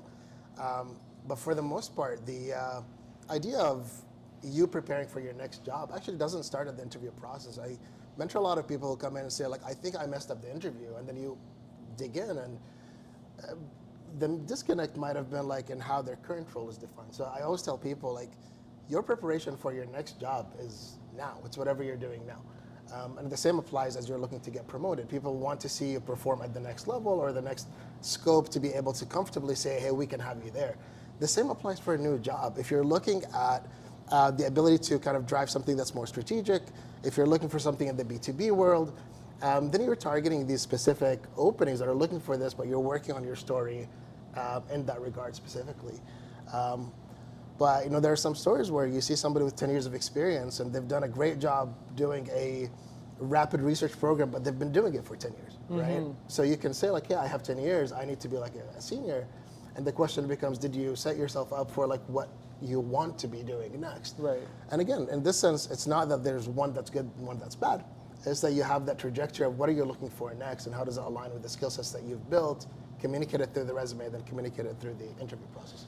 Can we define like a little bit business sense? Like when you think about that, is there any, how can we bring some tangibility to that framing, right? It almost kind of feels to some extent this idea of like, you know, healthiness, for example. It's like a vague term. We have a sense of kind of what it means, but then we can also break that down into like, well, can you run 5 miles? Can you lift heavy objects? Is your diet good? And you can kind of get specific there. Are there examples of kind of like breaking down this idea of business sense into component pieces to help bring some tangibility to it? Josh, maybe we'll start with you. Yeah, you know, when it comes to business sense, in many ways, it's about understanding the trade-offs between the business needs and the user needs, and why, as a company, are we doing what we're doing, right? At the end of the day, business sense is if we are trying to drive revenue or try to drive engagement or whatever kinds of business metrics we're thinking about, are you aware of those? One, do you understand what their implications are? And do you understand the levers for which we can pull in order to do that, while situating that in the end user needs and knowing when to push on what is a better user experience, and we might take a hit from a business point of view or vice versa. And knowing that and what those levers are is really what I think of when I think of business sense, because ultimately, you know, we can't divorce the user experience from our business outcomes. They are in many ways one and the same, but there are going to be times where we add more friction or we do things that we would say hurt the user, but it's ultimately going to drive revenue or reduce churn or something along those lines. So those things right there, I think, are good to hone in on. There's some really great frameworks, I think, in the product space that have been well established around, you know, like what a conversion funnel is, right, and how conversion funnels are useful tools to understand, you know, where there are opportunities to increase revenue. So what rate are people visiting your website to signing up versus doing a trial versus paying versus sticking around for a long time, right? And you can measure those. And, you know, as a researcher, you can look at your website and see like, man, this looks a little confusing, and maybe that's why our conversion rate from visiting our website to signing up is so low. So let's do research around that, right? So I always found like a lot of the product management frameworks helpful places to start if you're looking to build a little bit of that business sense, because there's a lot of times the accountability is there where they'll be explicit. They'll say, we got to get our churn below 3% this quarter, right? And so that can kind of be the mandate too sometimes. I don't know if you have anything you want to add on to that as well. Yeah, I mean, to take it back to the initial question on kind of business sense, typically it actually shines throughout the process. You can kind of see it with the applicant. It actually does start in the resume phase, right? So I know there were some comments on like, don't focus too much on your resume, and I agree to some sense, but make sure that your resume stands out of the 300, 400 that will be presented. And one thing I tell people over and over is most resumes will come in as conducted qualitative or quantitative research, ran a research program. Like, we know that, that's a given. So. Right. Are you able to kind of inject why these activities that you've conducted have led to something that's meaningful? A lot of times these are the people that you can tell are already kind of anchored on their business impact and their business sense, and that's where you can get that signal. The same then applies as they move through into the interview process. So we do see it very frequently where researchers anchor so heavily on their research, and that's the start of the show. The reveal is the report, and then I'm done, mic drop. But there's more to that. There's more to like the context of it. Why did you do that? Why did it happen in the first place? What was your role in lining everybody up around it? And then after you did it, what happened? How did the business move forward? So a lot of this stuff, it's not necessarily that there's multiple ways to do it. It's just about the intentionality of each research applicant and telling that story that zooms out of just the research activity into the impact that happened after. Yeah, and kind of off that, when I think of a pretty senior IC, it's also the case that they're often collaborating with product science or data science or other kinds of functions to understand and triangulate, right? We talk about, you don't have to be a mixed methods researcher to be a principal researcher, but what you do have to know is, how can I find that data somewhere else? And so when you're trying to think about impact, that impact might not be immediately, evident in your research, but rather a more senior researcher is going to know how to find that, or to triangulate multiple sources of data, or they're going to have such a relationship with their product partners that they understand these kinds of connections as well. And so I wanted to touch on like impact and business sense is also just knowing who to partner with at the organization and how to drive those outcomes together. That's great. I want us to talk briefly about the hiring process and who's involved and how that differs at some of the earlier levels. We're getting a ton of great questions coming in. I want to ask one real quick here, which is, Nizar, you already mentioned the running the rapid research program for 10 years example. And someone's asking for someone who wants to do more strategic research and who's been doing that for 10 years. Yeah. How do they present themselves in a way to hopefully get that role, or are they not really in a position to be able to do that at all at that point? My honest take to everybody is try. You have nothing to lose. Apply to the job that you want. Yeah. There's nothing to lose. There's a little bit of like, hey, don't apply to this. Let the recruiter deal with it. Let the hiring manager deal with it. You might not got the job, but just go for it anyway. But what you can do in the meantime is how do you gradually change the role that exists today, what you're doing today, into what you want to shape out in the future. Can we talk about that kind of change? Because I feel like sometimes we expect these changes to happen like in these stepwise functions where it's like, my job's kind of crappy right now. Oh, great, like I asked so-and-so to make it better and boom, it's like 50% better. But it feels like, I think in reality, it's way more like a line function than a step function. How do you, over time, like inch your way to addressing that and changing it? You tell the story of, if I do this thing differently, I actually bring more value to the business and the team. So do you bring it back to the reason why you're doing that? If you're coming at it from the perspective of, you know what, I don't like what I'm doing, I'm just going to do something else right now. What's the story? Why are you doing that? A lot of the times you're able to actually, people have more control over their scope than they think. A lot of the times they used to think that, hey, like this is the job you've been hired for. This is the job they thought they wanted to hire you for. But it's actually up to you, and you're able to, in a lot of times, and again, to be transparent, not all environments are perfect. But you're able to have more impact and influence on your trajectory than you may think. So a lot of the times, find that business problem that you're like, you know what, I think I can make you a few $1 million if I just do this thing. It may work, it may not, but make the business case for why you need to do things differently, and then align that with where your interests are. And it's much easier to make that transition if your needs from a growth perspective are aligned with the business needs from a business growth perspective. Right. So instead of, hey, I want to change my thing, it's, I want to achieve your goals for you in a better way. I have identified an opportunity where I think I can drive value if I use 20% of my time to do this, and go for it. Cool. All right, we're going to get to a bunch of questions, so if you have questions here, line those up. But before we do, two things I want to cover quickly. One is, how does the actual process of hiring change from a intermediate or senior IC role to one of these staff, lead, manager roles in terms of who's involved, in terms of how long it is, in terms of how you evaluate the talent? What are some of the big differences there from your experiences? Yeah, this definitely differs if it's a manager track or those higher IC roles. For management, often don't care as much about a portfolio per se, but rather how do you coach, and what is your impact through others, those types of things. And as such, typically you're going to interview with more other management, but also you're going to probably, unless you're building a team from scratch, going to interview with the team you're going to manage, right? And that is going to be a really important piece of the puzzle. And even folks you're not going to manage, because there's always a reorg, you might manage someone else at some point. So we're really going to index on that relationship building, but also understand from a management perspective, how do you overcome certain conflict or low performance or whatever those cases may be.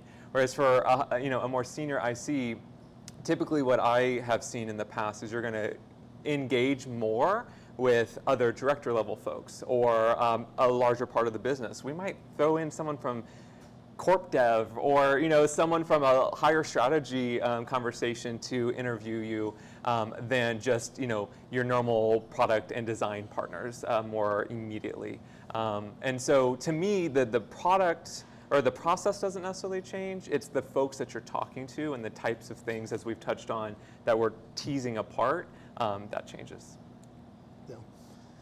Yeah, the focus areas are slightly different, but I will say, like, the process is still very different depending on the company that you are interviewing at.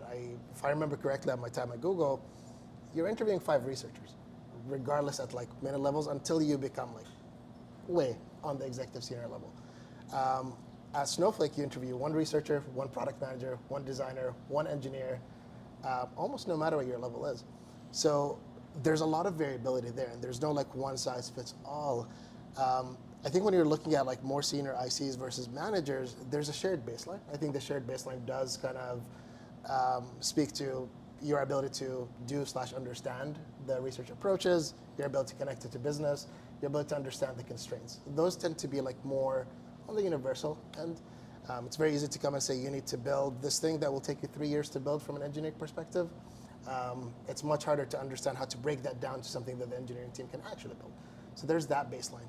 But then as you kind of go later into the interview process, you're really looking at, from a managerial perspective, there's a lot of components on, honestly, not only managing down. I think there's a lot of focus on the managing down because that's the apparent part, but the managing sideways, managing up, and managing into the rest of the org. Versus when you're looking at a really senior IC, you're maybe actually doubling more down into the breadth of the toolkit that they have. I do agree with what was said earlier on, like, you don't need to say I do quantitative and I do qualitative, but at the same time, are you able to deal with many different types of problems that could arise, and there's more of a deep dive there. So you may get a lot more hypotheticals over, here's a situation that you were in, what would you do? There's no right answer, but it showcases your ability to kind of look at the different scenarios and how you can tackle them. Yeah. Really quickly, one other thing too is we might, I think we talked about this earlier this morning, we might come in, I'm a hiring manager, I want to hire another manager. I have too many direct reports, I need to, duplicate myself. And I interview someone and I'm like, man, they would be a shit manager, but they are amazing at business sense or influence or strategy. And I might just change that role and hire that person anyway because I need them.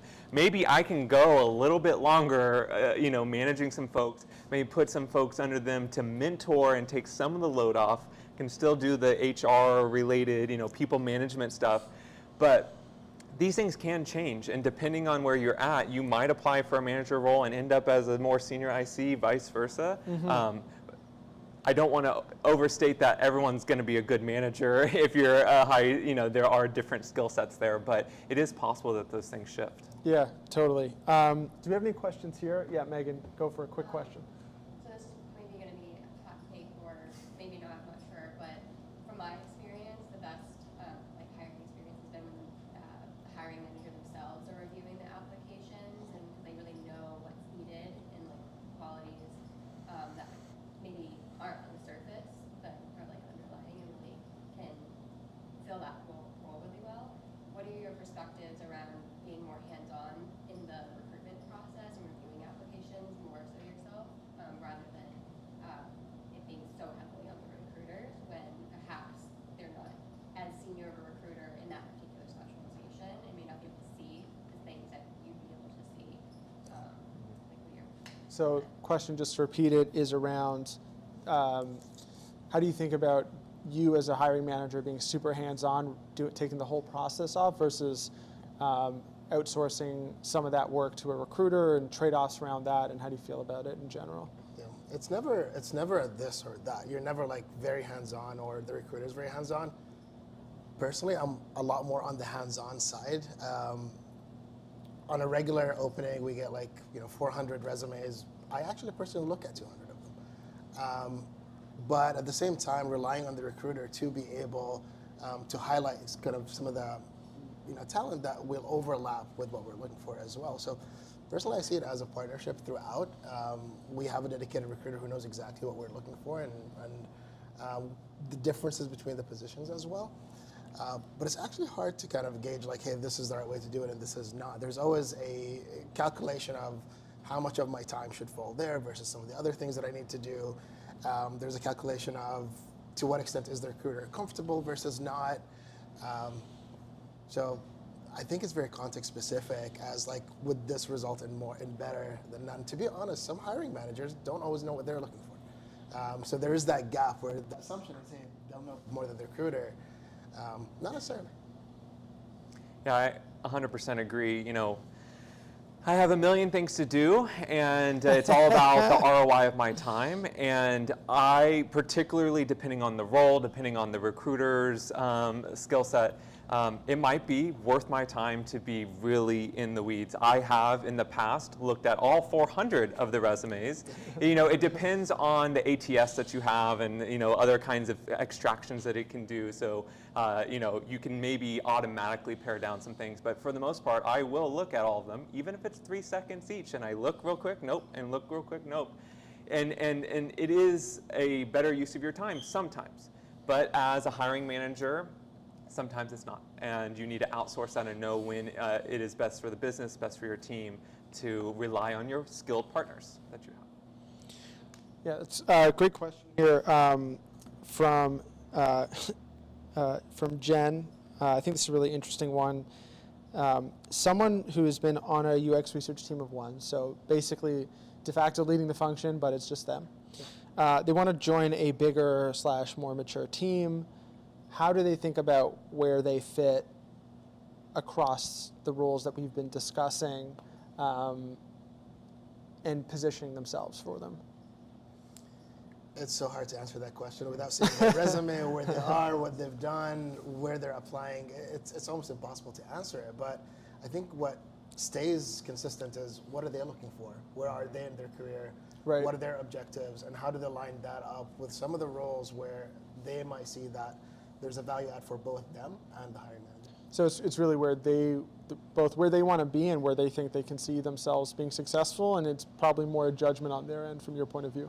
It's just really hard with all the unknowns to answer that very clear. Right? Yeah, for sure.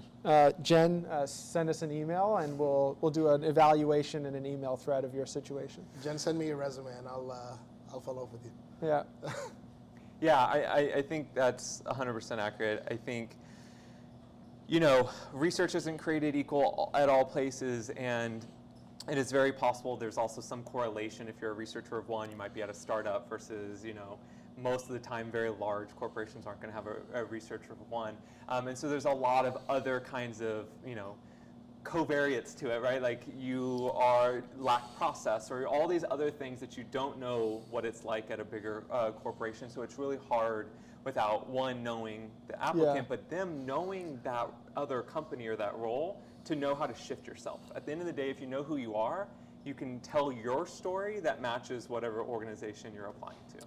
So I think that there's another question here from Susan that I think is a particularly interesting one, and hopefully because of the roles that you have, you might have some good context on this here. But I think a lot of researchers, you get to a certain point and then you feel like you're capped out on growth. For research ops people, that might be a few levels of abstraction lower. So if you're a reops manager, maybe like trying to get ahead and take another step up, whatever that means to them, like are there skills or opportunities for growth that seem like a good transition for them, both things to learn about, but also a next role or a next step for them to get a little further with career growth for them? Well, yeah, I think it depends if they're wanting to stay in a manager track, for instance. I think it's the easiest to shift across disciplines, right? I would venture to say that research managers could be design managers, could be reops managers. There are, of course, nuances and things like that. And so if you're trying to, in this case, level up from a res ops manager to like a director, the difference between a manager and director is highly dependent on the business and budget and organizational structure and all of those types of things. So that might be much harder. But if looking to level up and become a research manager or lead a function somewhere else, I actually don't think there's much that you have to level up on. It's telling that story slightly differently. Right. Anything to add there? Again, depends on the context of the person, but in research ops specifically, like there's always an opportunity to also evolve beyond your influence on the research team, specifically on the operations, and a lot more into the holistic business processes. So what's your role in making sure that research is represented in product processes, design processes, and seeing how that kind of fits in. But again, in the absence of their background, it's very hard to. For sure. We're going to take one more in-person question, one more remote here. how do you teach, mentor, or coach business sense for the researchers on your teams? I think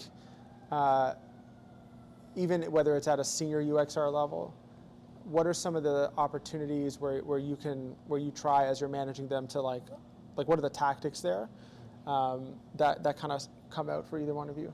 Yeah, we're very intentional about business outcomes as a research team as a whole. So we actually do start our planning process with what's the potential business impact, and then zoom out into what are the research questions, and then zoom out. Can you describe like what that business impact statement or factoid might look like?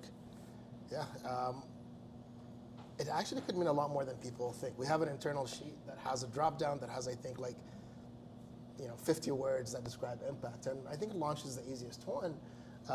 But launch, deprioritized, whether you change something internal from a process perspective, whether there's such a broad definition to impact. I think a lot of the times people get anchored in too heavily on the exact metrics and the exact launch.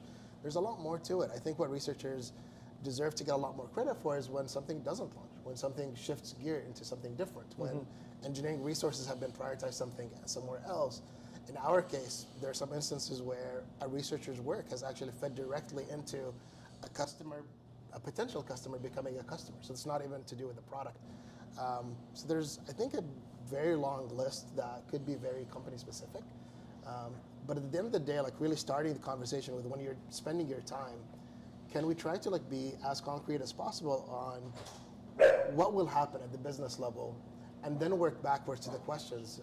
And we try to intentionally do that so we're avoiding a situation where the relationship with product becomes, I have questions, can you answer them for me? Or can you run a survey for me? Or can you do an NPS survey for me? You get a lot of these requests that as you zoom out, it just becomes much easier for the researchers to become part of that conversation. Yeah. Yeah, I think quickly we try to structure this business sense in lots of different levels. So in the rubric, in your evaluation, we actually define business sense, or what we call influence, as a key factor of what it means to be a good researcher. You're evaluated against it.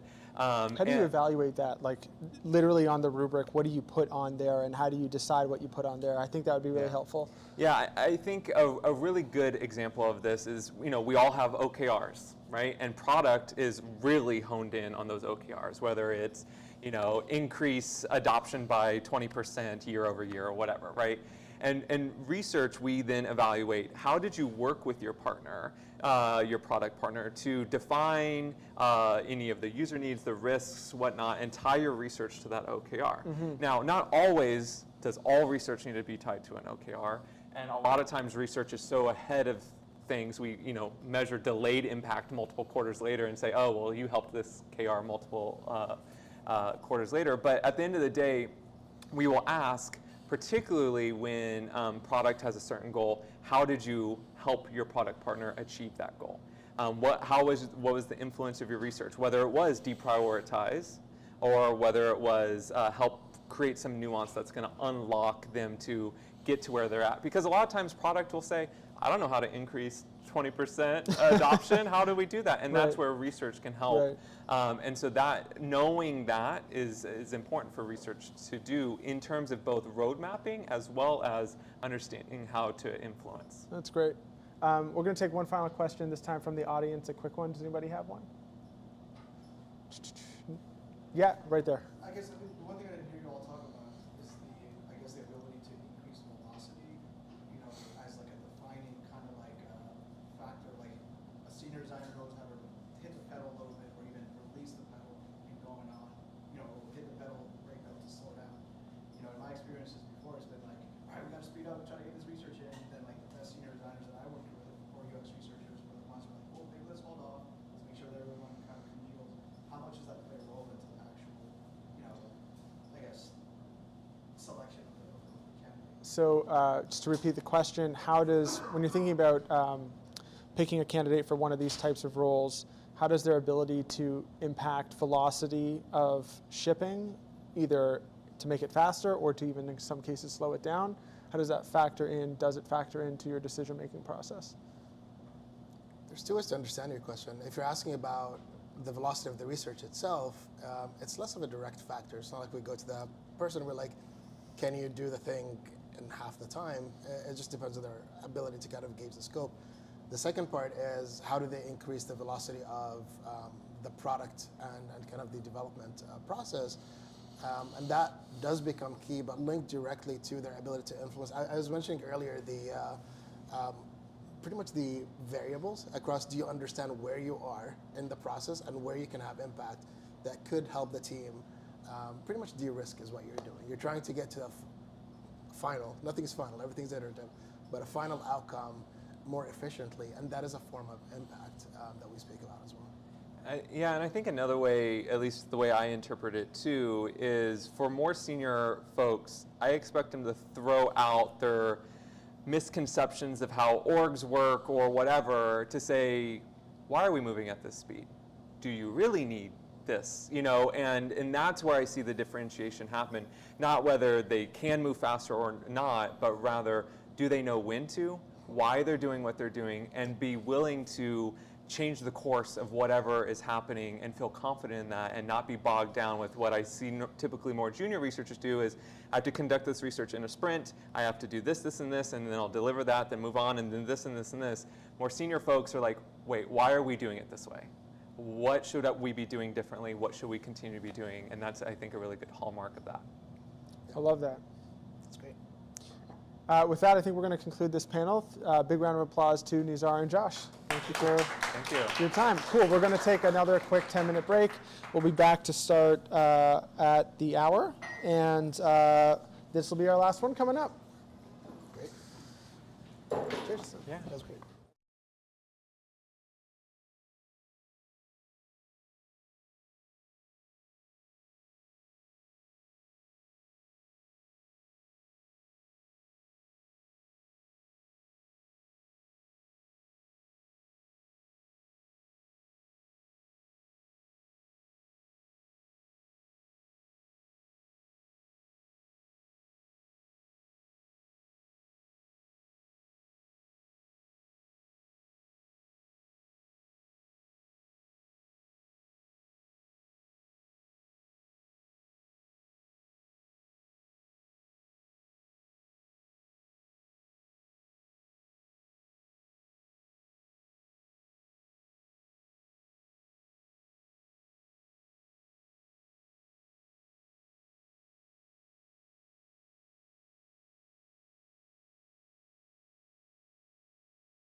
Okay, so It's okay, it's okay, it's okay. Hi. this is our biggest panel of the day. We've invited our resident doggo for the day, Fletcher. Hey, Fletcher, come Yay, here. there he is. Okay, Yeah, let's see if we'll see how this goes. All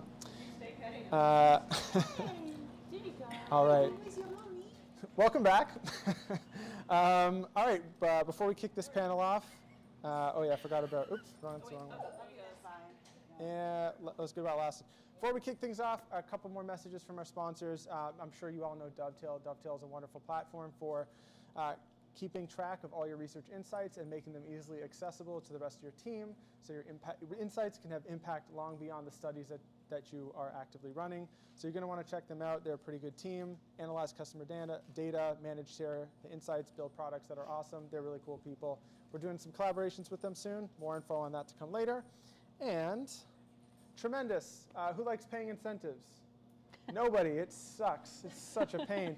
Except with Tremendous, it's really easy. You can pay in a bunch of different currencies. They can redeem their money in a bunch of different gift cards, hundreds of different options, including all the ones you like Amazon and Starbucks and all the other good stuff. And the key thing is 100% free to use. No, they're not going to pay your incentives for you, but it doesn't cost you any money to pay your incentives through Tremendous. All you do is pay the incentives, and they take no fees on it. And they're awesome people. So can't recommend them enough. Yeah, a bunch of top brands. You can do money, all this good. Yeah, they're just great. Check them out, tremendous.com. Their platform is tremendous. I'll leave very soon. Okay, moving along. We've got an awesome panel today.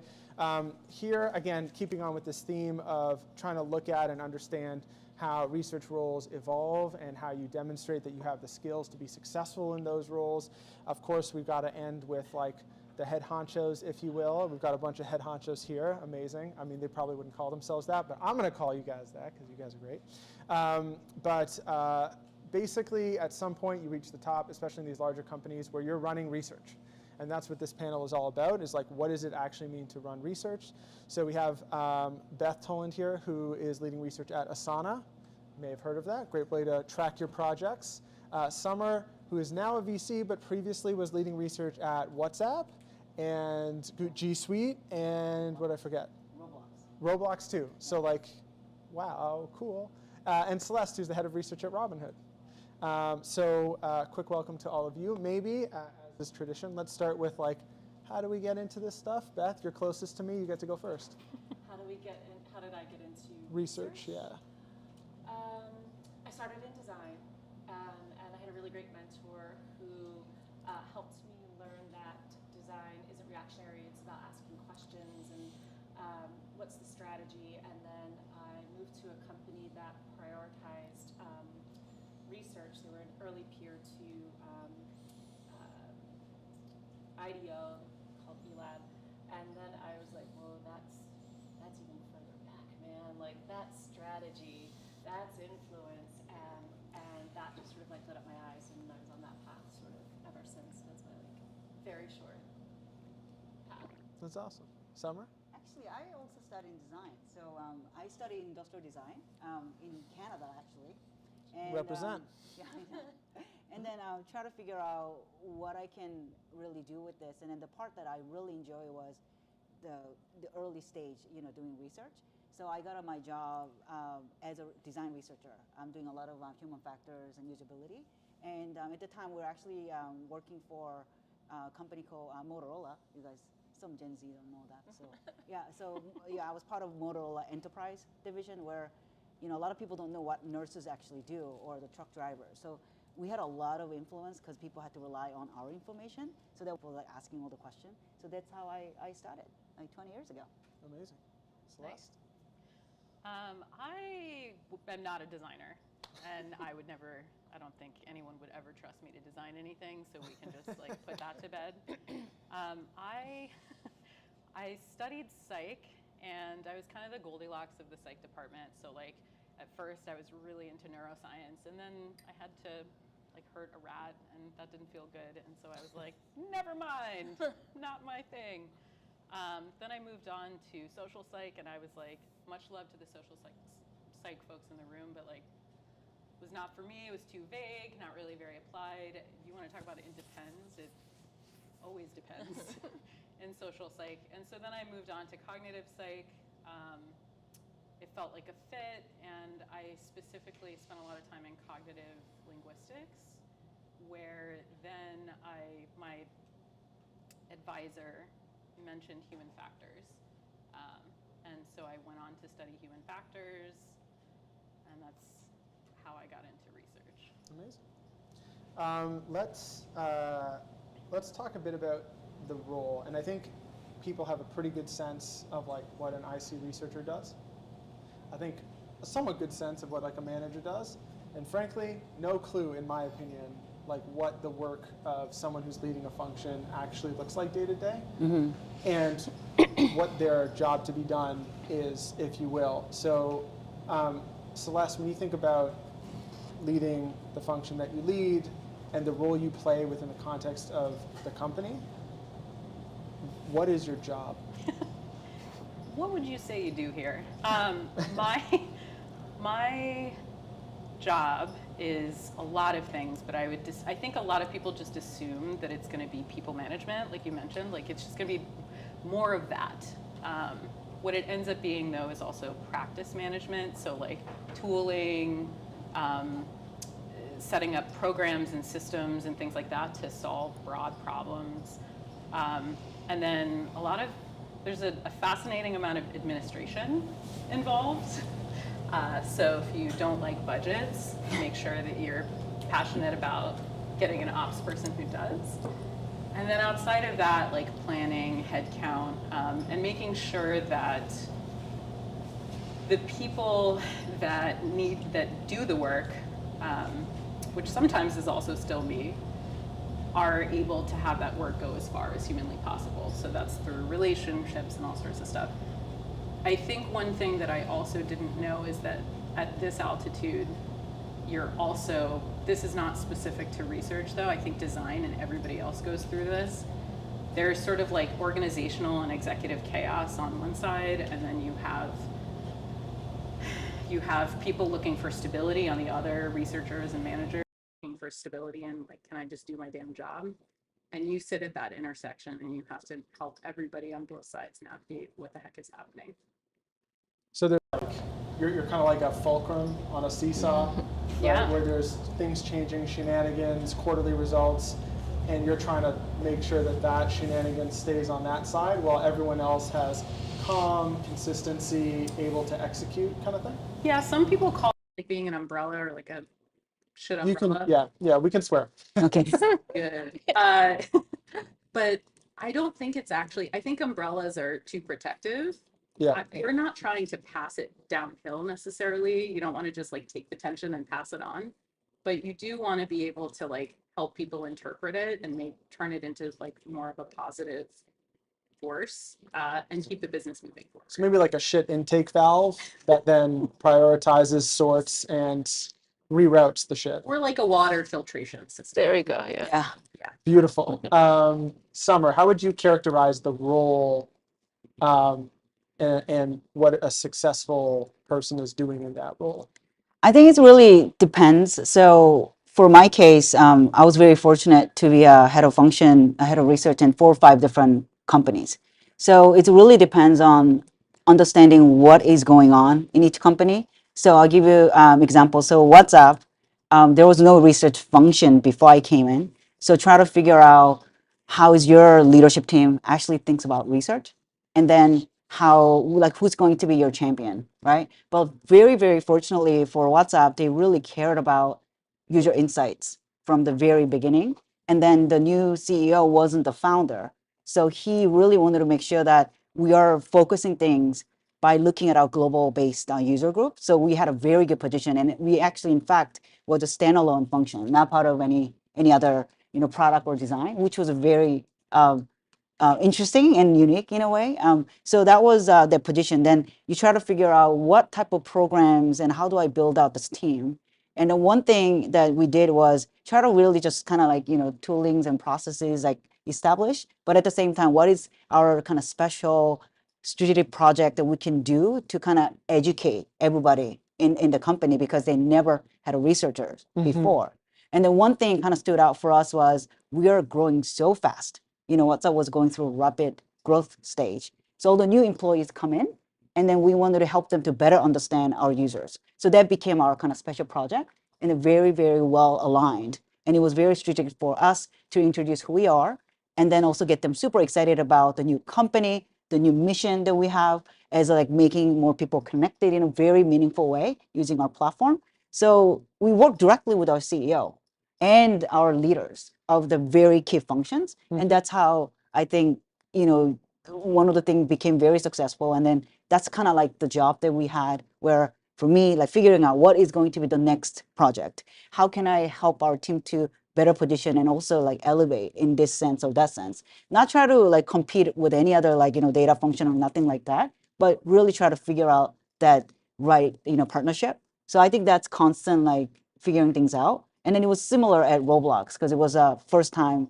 nothing was there before, and then kind of try to figure out that with so key people. That's awesome. So there's a big part of evangelization and education, and obviously you picked a really good moment in an employee's journey into the company to get that initial touch point with them. Beth, anything like how would you position there? What do you think about the work you do there? Because by the way, you're also a very different kind of business than the experiences here. You're B2B software, and these folks are on consumer. Yeah, I'm not sure if at this level, and maybe it's as different, like who your customer is, but internally, once you hit a certain level of leadership in an organization, I think that's when that I think like your zone of influence and your zone of impact sort of changes. When you're IC, it's very research driven and very like deliverable driven, and then you get to manager, and then you start to kind of like um, push out a little bit and whatever organizational structure you have. Like we have pillars, but you've kind of like whatever your squad or whatever it is, and you start moving out. And then I assume Celeste and some of your levels too, is then you start to operate at more the company level.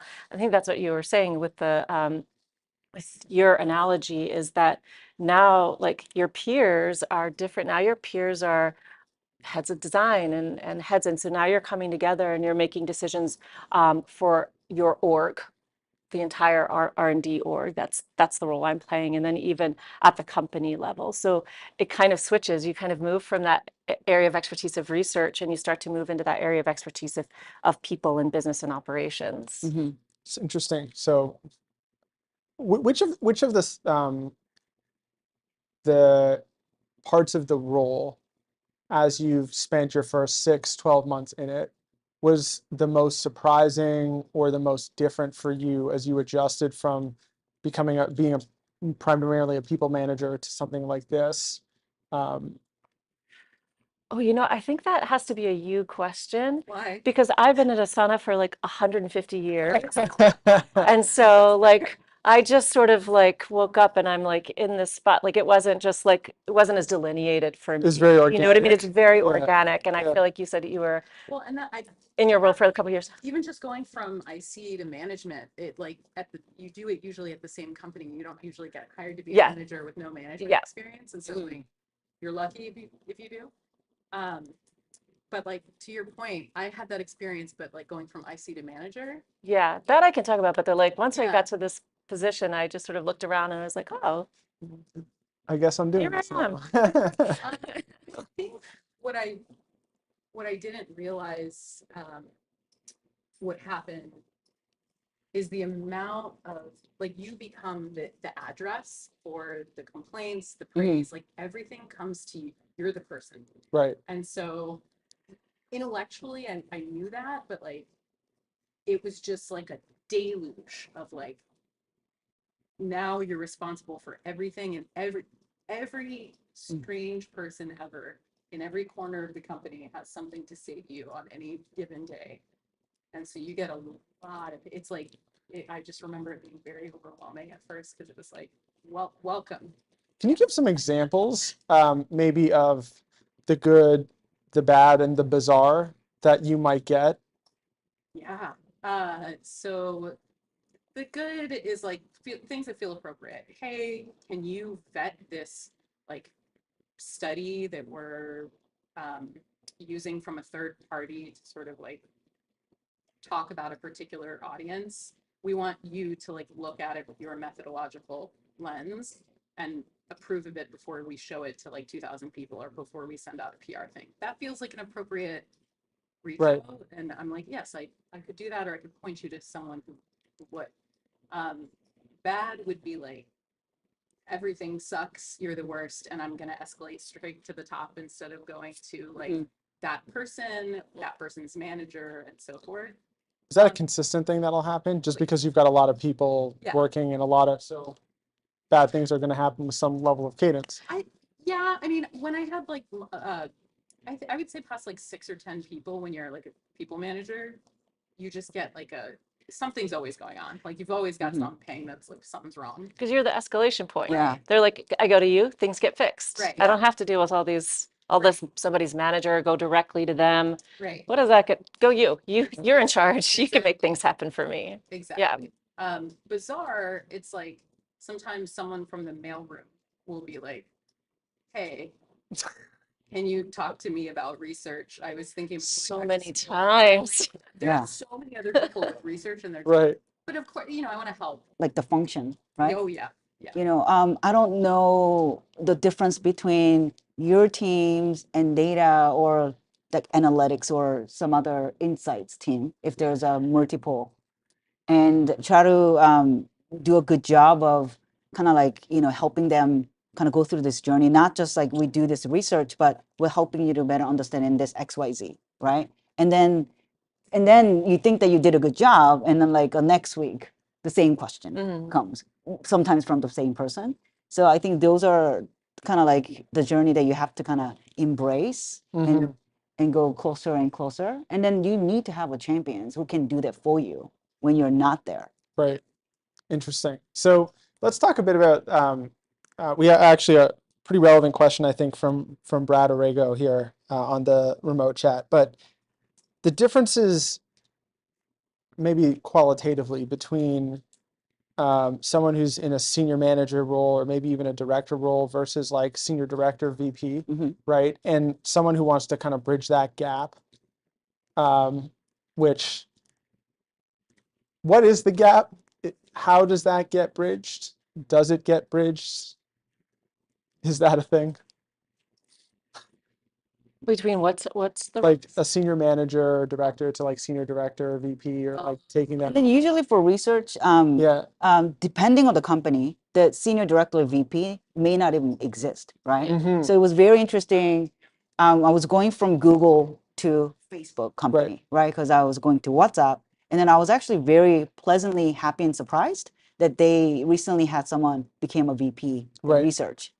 And that was our first, and now they have a few others, which is amazing. So you try to figure out how is each company is looking at research, and then how is your kind of like positioning and career is gonna like grow in these companies. And then you also try to figure out then how is that journey looks like, from a director, like senior manager to director, senior directors, and then usually they're the head of function at that level. So I think like knowing that for each company is also, I think, critical.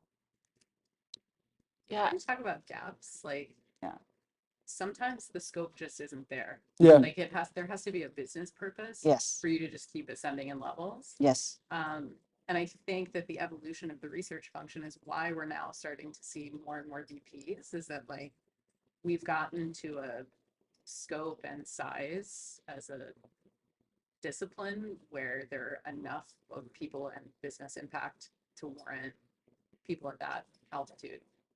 Sorry, what were you going to say? Oh, I was just going to say, building up like culture. Yes, you have to know, and is there a business, but also the need for the business impact and the ability to articulate the value that you can bring at the business impact. And I think that is going back to what I was saying before, is that like you role blend is kind of like what we call it, like the kind of like the more senior you are, the more you're able to talk the same language, and that same language is business. Totally. It's like, what's the business impact? What are the goals? If you can speak in that language. And I think the where we haven't succeeded as a research discipline to get there is when we're trying to like still prove our worth Mm-hmm. instead of saying like, hey, let me tell you strategically how we belong at this table with you. Mhm. And not having that language, I think, is probably, to me, what I've seen the biggest gap. Like that is where you stall out, is like you're still you're too far in this line. Your center of gravity is back here, and your first team has to be that leadership team. So let's even parlay on that a little bit. Like,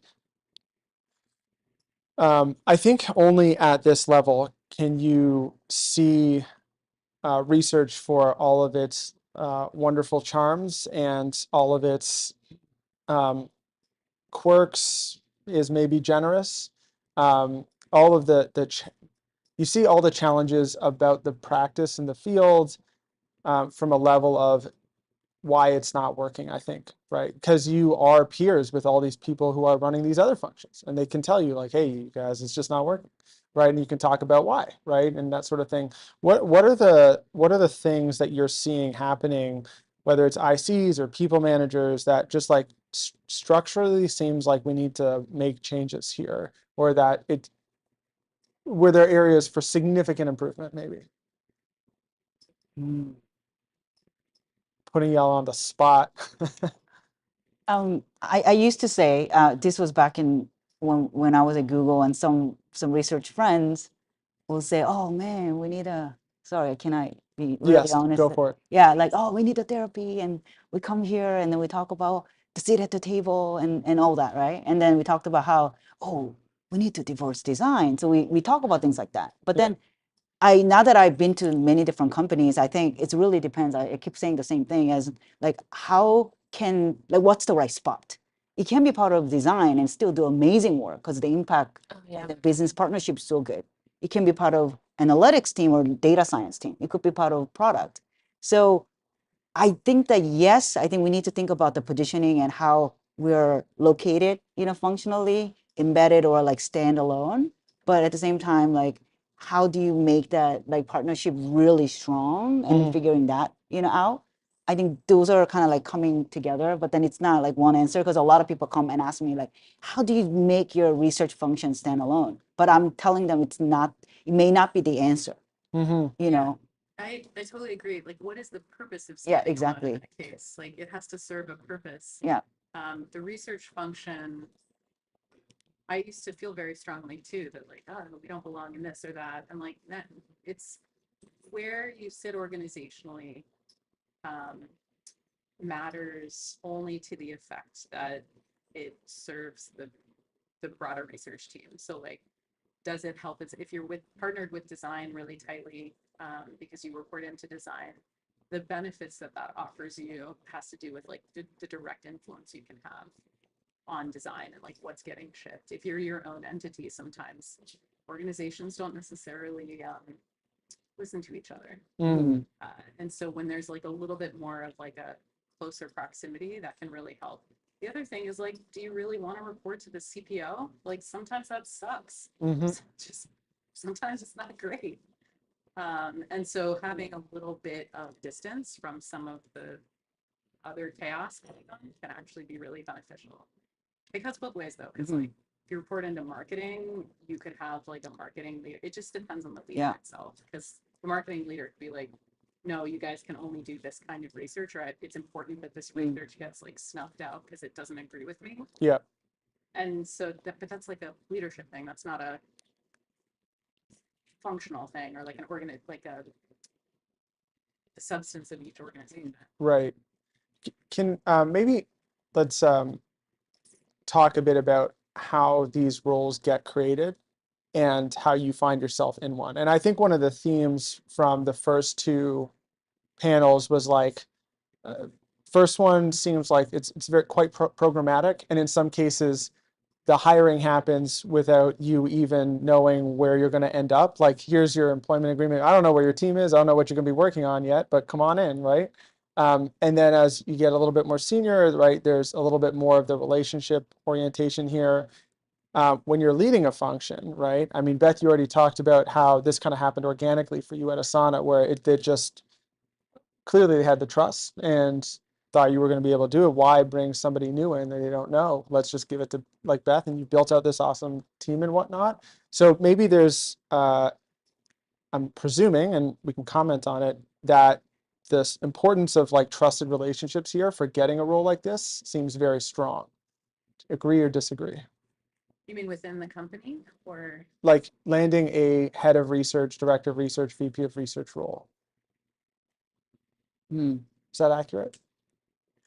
I would think that if you're going to a head of, if it's not your direct relationship, it's a relationship that the somebody is hiring Totally. has, because this is such a small community. They're going to say, our head of research, where did you come from? Robinhood. Fantastic. I know Robinhood. I know that company. I know they do great work. Right. Hired. Yeah. Even if you didn't have a direct relationship, that's my hypothesis, is that if you don't have one, you're either somebody knows somebody at that level, or you're coming from, you've got a brand halo and they know that. Right.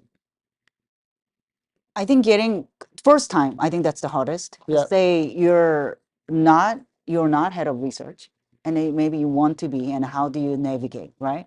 So like your case, and maybe your case too, it happened organically. Maybe your your role got expanded. I think that was a similar for me when I was at Google, at G Suite, and then it's tough because there's a lot of things to manage, and you can be true, like very honest to your manager, say my vision is this. So actually talking to your manager and then having that type of dialogue, I think is critical. And then also try to find somebody who has done that. It doesn't have to be the research function. It could be product, because there is a head of product, there's a product managers, or it could be data science. So you can find some other functions that are close to you and figure out how they become head of something, right? And then once you kind of figure that out, and then like you're somewhat qualified and had an opportunity to interview, I think that's a really good steps. But I think it's rather difficult. Sometimes you don't even know they're hiring, Right. and then, oh, there's somebody came, is going to be our head of function.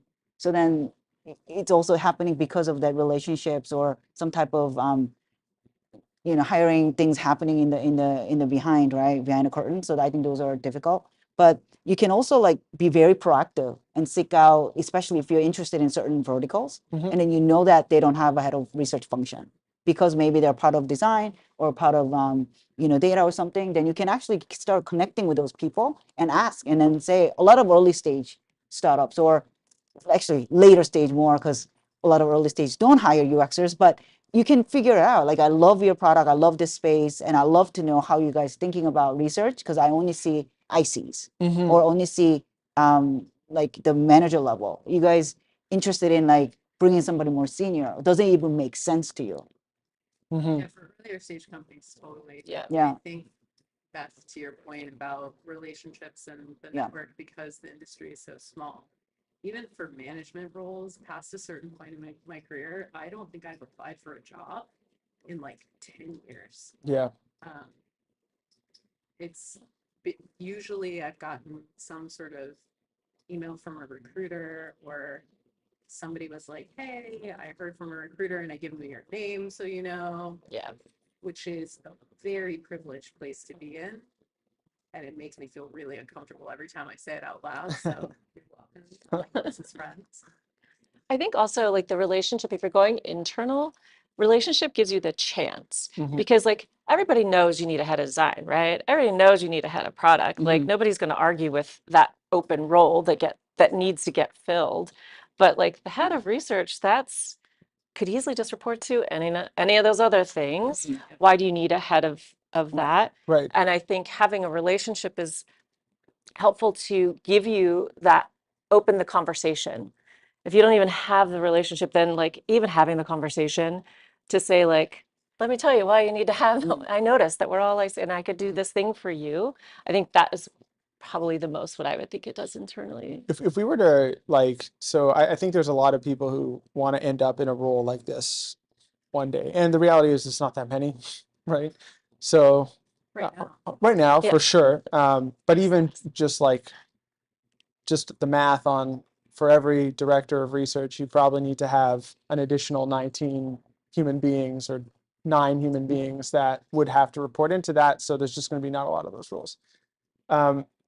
If we were to kind of catalog some of the core pieces of advice for somebody who in 5 years or in 10 years wants to be in a position to get one of those roles, what are the things that they can work on now to start preparing themselves for that opportunity, to either make that opportunity for themselves, be ready when they see one, anything along those lines? Like what's the checklist to start thinking about for this sort of stuff? I feel like I need to preface this with the fact that some of these are my own growth areas. So it's not like a checklist of like, be like me. That would not be helpful. But like one of the first things that comes to mind is leading through influence. So like you think about there's different types of power, right? There's like the power that comes from the intersections of identity that you have or don't. There's power that has to do with like sort of where you sit in an organization, if you're like someone's direct manager or not.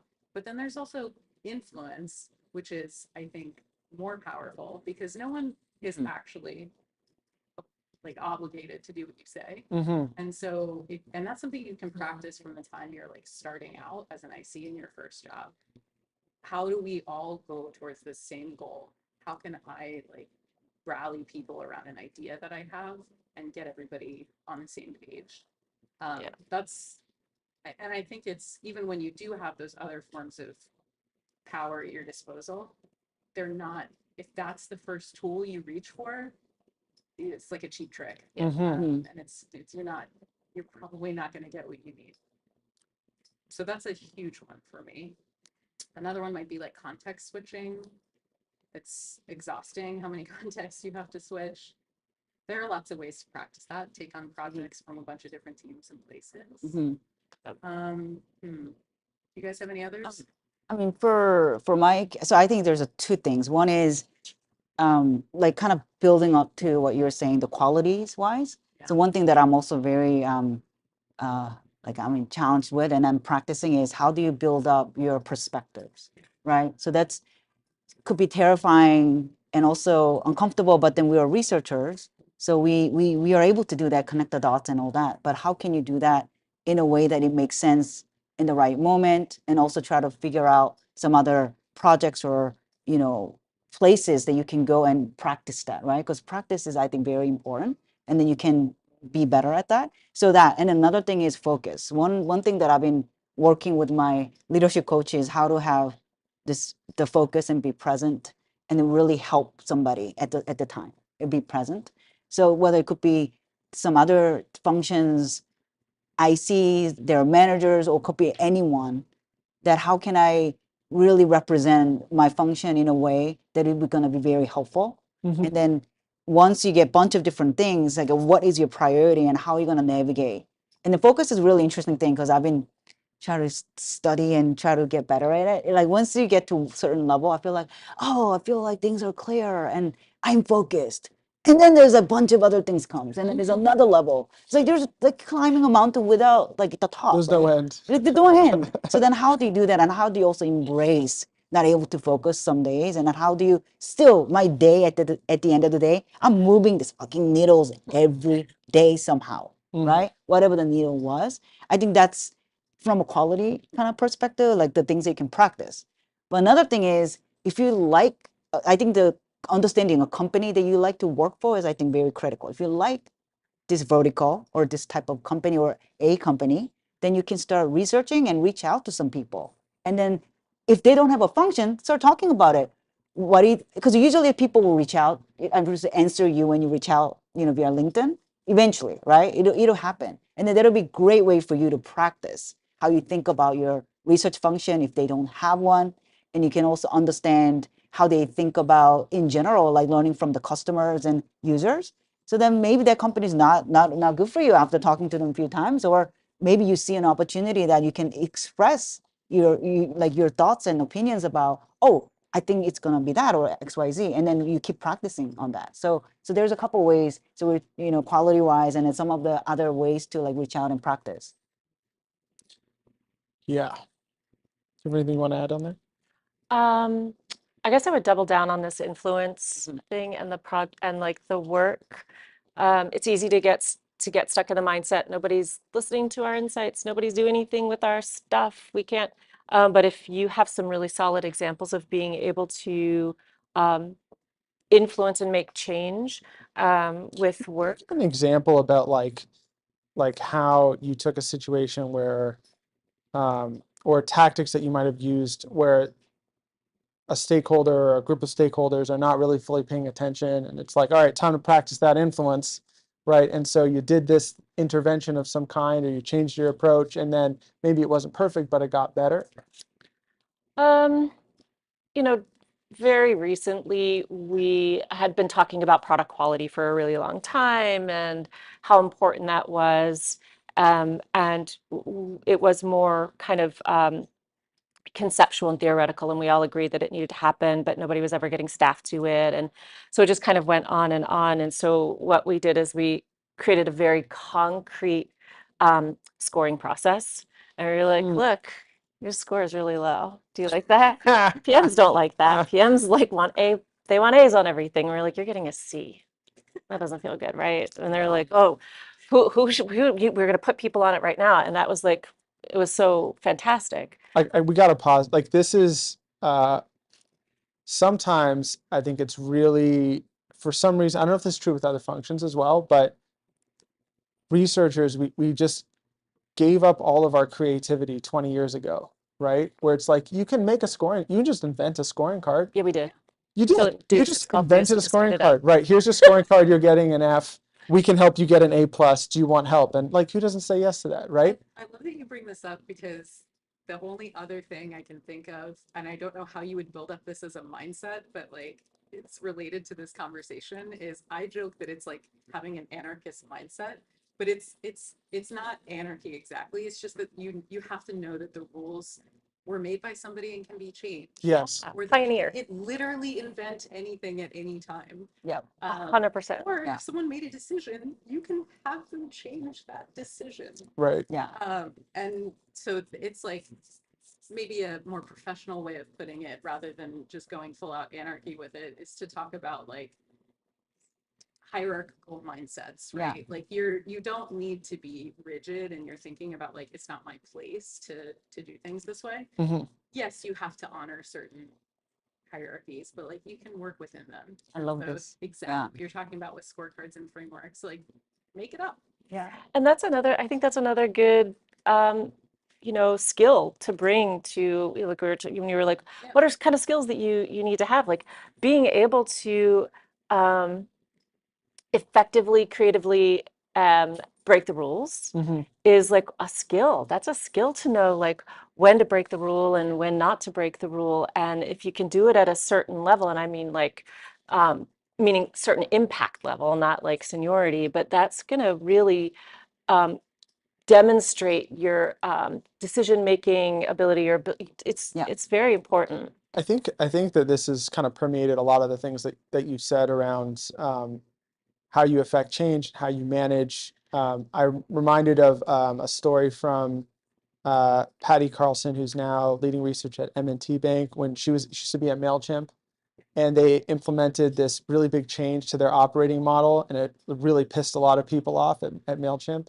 And it was really important that people understood why, so that they would actually like engage and whatever. And so the 4 people who were involved in this decision, so the head of research, the research ops manager, like head of design, a couple other people, got together and filmed themselves. I don't know if you're familiar with the hot ones on YouTube, where they aggressively hunt their chicken wings until they're like sweating and want to puke. And they did that, right? They're like, we understand that this is painful and difficult for you, so we're going to answer questions about this. Every time we answer a question, we're going to do the next chicken wing. And they're sweating and like teary, and it's horrible. Everybody watched it. Like, Yeah. of course they watched it, but they were able to communicate effectively. And unfortunately, there's no like list of like influence playbook where like one of them is like the hot ones page where you read that and be like, okay, I'm going to execute this way. But that's a lot of times how we think about our methods, right? You know, we have like our list of 15 methods, and that's how you do the work. But that is all, it's made up. And at this level, you need to find ways to be effective that are often not done before, maybe. Actually, I wanted to add one thing here. Yeah. Is that stuck with me when my manager told me when I was at Google, is that we had this discussion, and then say, oh, like design is a making function, product, they're making function, but we are influencing function. So that really gave me an opportunity to think about what are the ways that we can do to influence somebody, right? And then have this very safe place. And the things that like I'll say to other people as a head of research is that, we're in the business of moving the hearts of people, So at the end of the day, somebody comes to your research findings presentation, and let's make sure that they remember. It needs to be memorable. And like we use the word impact a lot, like impactful and memorable. And then let's like if that is an end output, like what are the things we can do?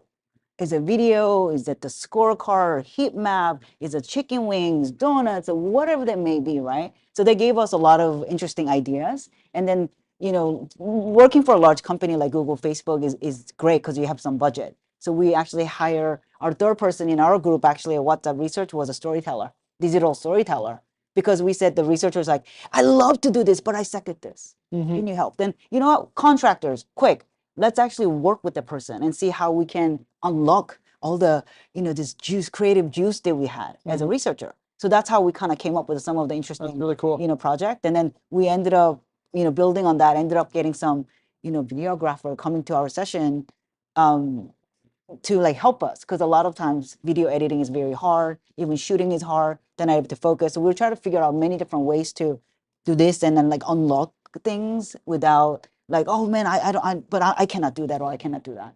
We could probably talk for another hour just about influence. Yeah, maybe Yes. we should. This will be a good follow-up event. Yeah. Do you have any questions here right here? Megan, yeah, what do you got? I'm curious, like, from your perspectives around ownership and like accountability as executive leaders and how that translates upwards and downwards. And you even tie it to like influence. Like sometimes as we're moving up the hierarchy, we have expectations around having a certain level of influence. We're not afforded the resources for that, or maybe there's a lot of what the board wants to do, but their behaviors are making that happen, yet you're still asked to make these things happen. And so as research, like, how do you perceive the ownership accountability to empowering your team? So high level, it sounds like it's around you have ownership and accountability to particular goals. You don't necessarily have the resources to do it in the obvious way or the way that you would like. How do we navigate both being accountable to those goals without necessarily having what you want to accomplish those goals?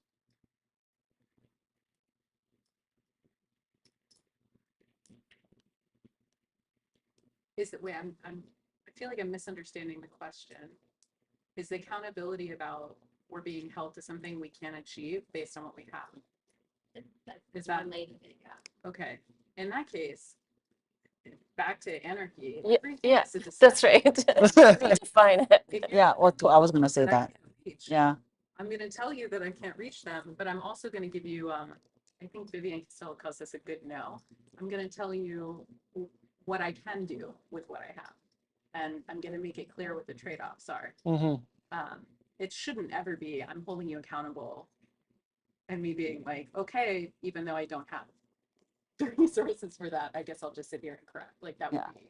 In most cases, I think I set it up. Like I create it and then I educate them, right? Because I don't want like my leaders think that I can do this all the time for 5K or 2Ks that they gave me. Yeah. So like you got to figure out like what are you doing and how are you gonna like what impact you're making. So you're kind of constantly educating them. But most of the time, I'm creating my goals and my North Stars and everything. Yeah. Yeah. And if you don't redefine it, then I think you're in a really terrible spot, because then you do it once and they're like, well, you can do it.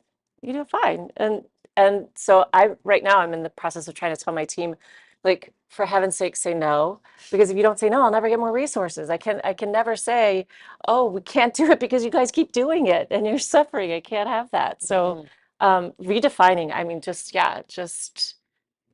help them. And again, I think that's another signal of leadership, of being able to say, hey, I can speak your language. I see what you've got, and let me tell you as a peer what can actually happen, because of the delivery, because of the delivery roles versus the influence roles, I find a lot of times they just don't know what is possible with research. PM's job is to ask for the world. They're just like, I'll ask for this and see what I can get.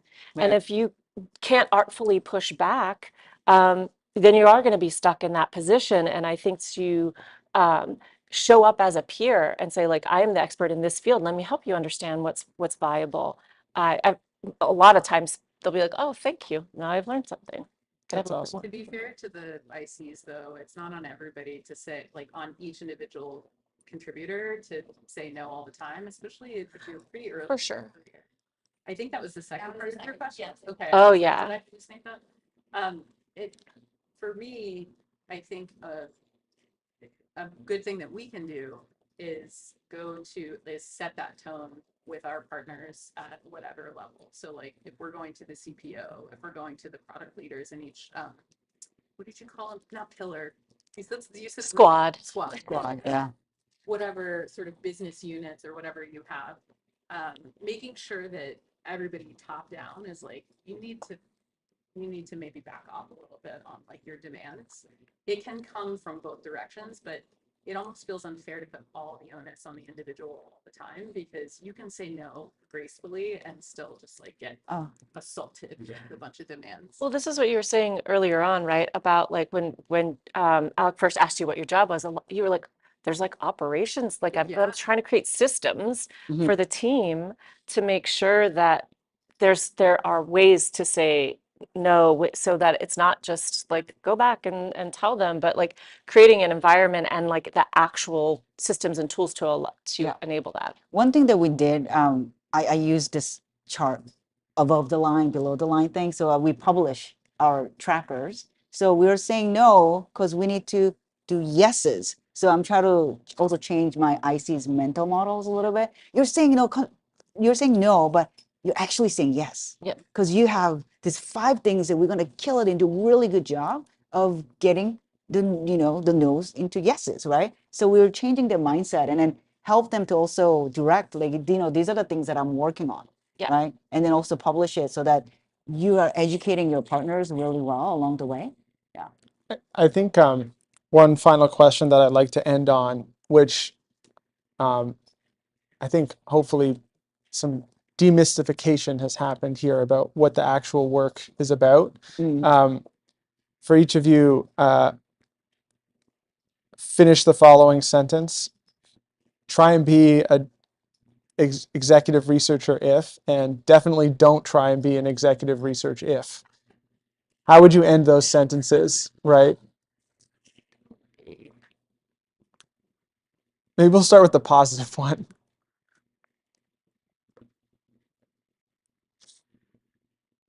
Wow. Well, didn't you start with that when asked, like, if you don't like, I feel like that was even part of your, I think if you don't like people as a craft, if you're weighing the difference between research as a craft and people as a craft, you have to want to make people your craft, and organizations your craft, because you really move away from the craft of research, and that you have to do these other things. So if you feel like you want to do IC work all the time, if you want to deliver research projects, I think it's going to be really hard for you. It's not impossible, but I just think that it won't be the priority. You won't be able to prioritize that.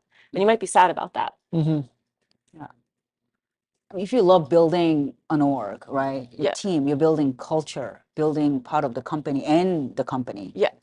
So that's, I think, the main thing. That's why I think the other head of function also have a similar, thing. So that's why you can talk to a lot of people. You can make your board of director who's going to support you, right? But I think these are the skill set or the passion you need to have.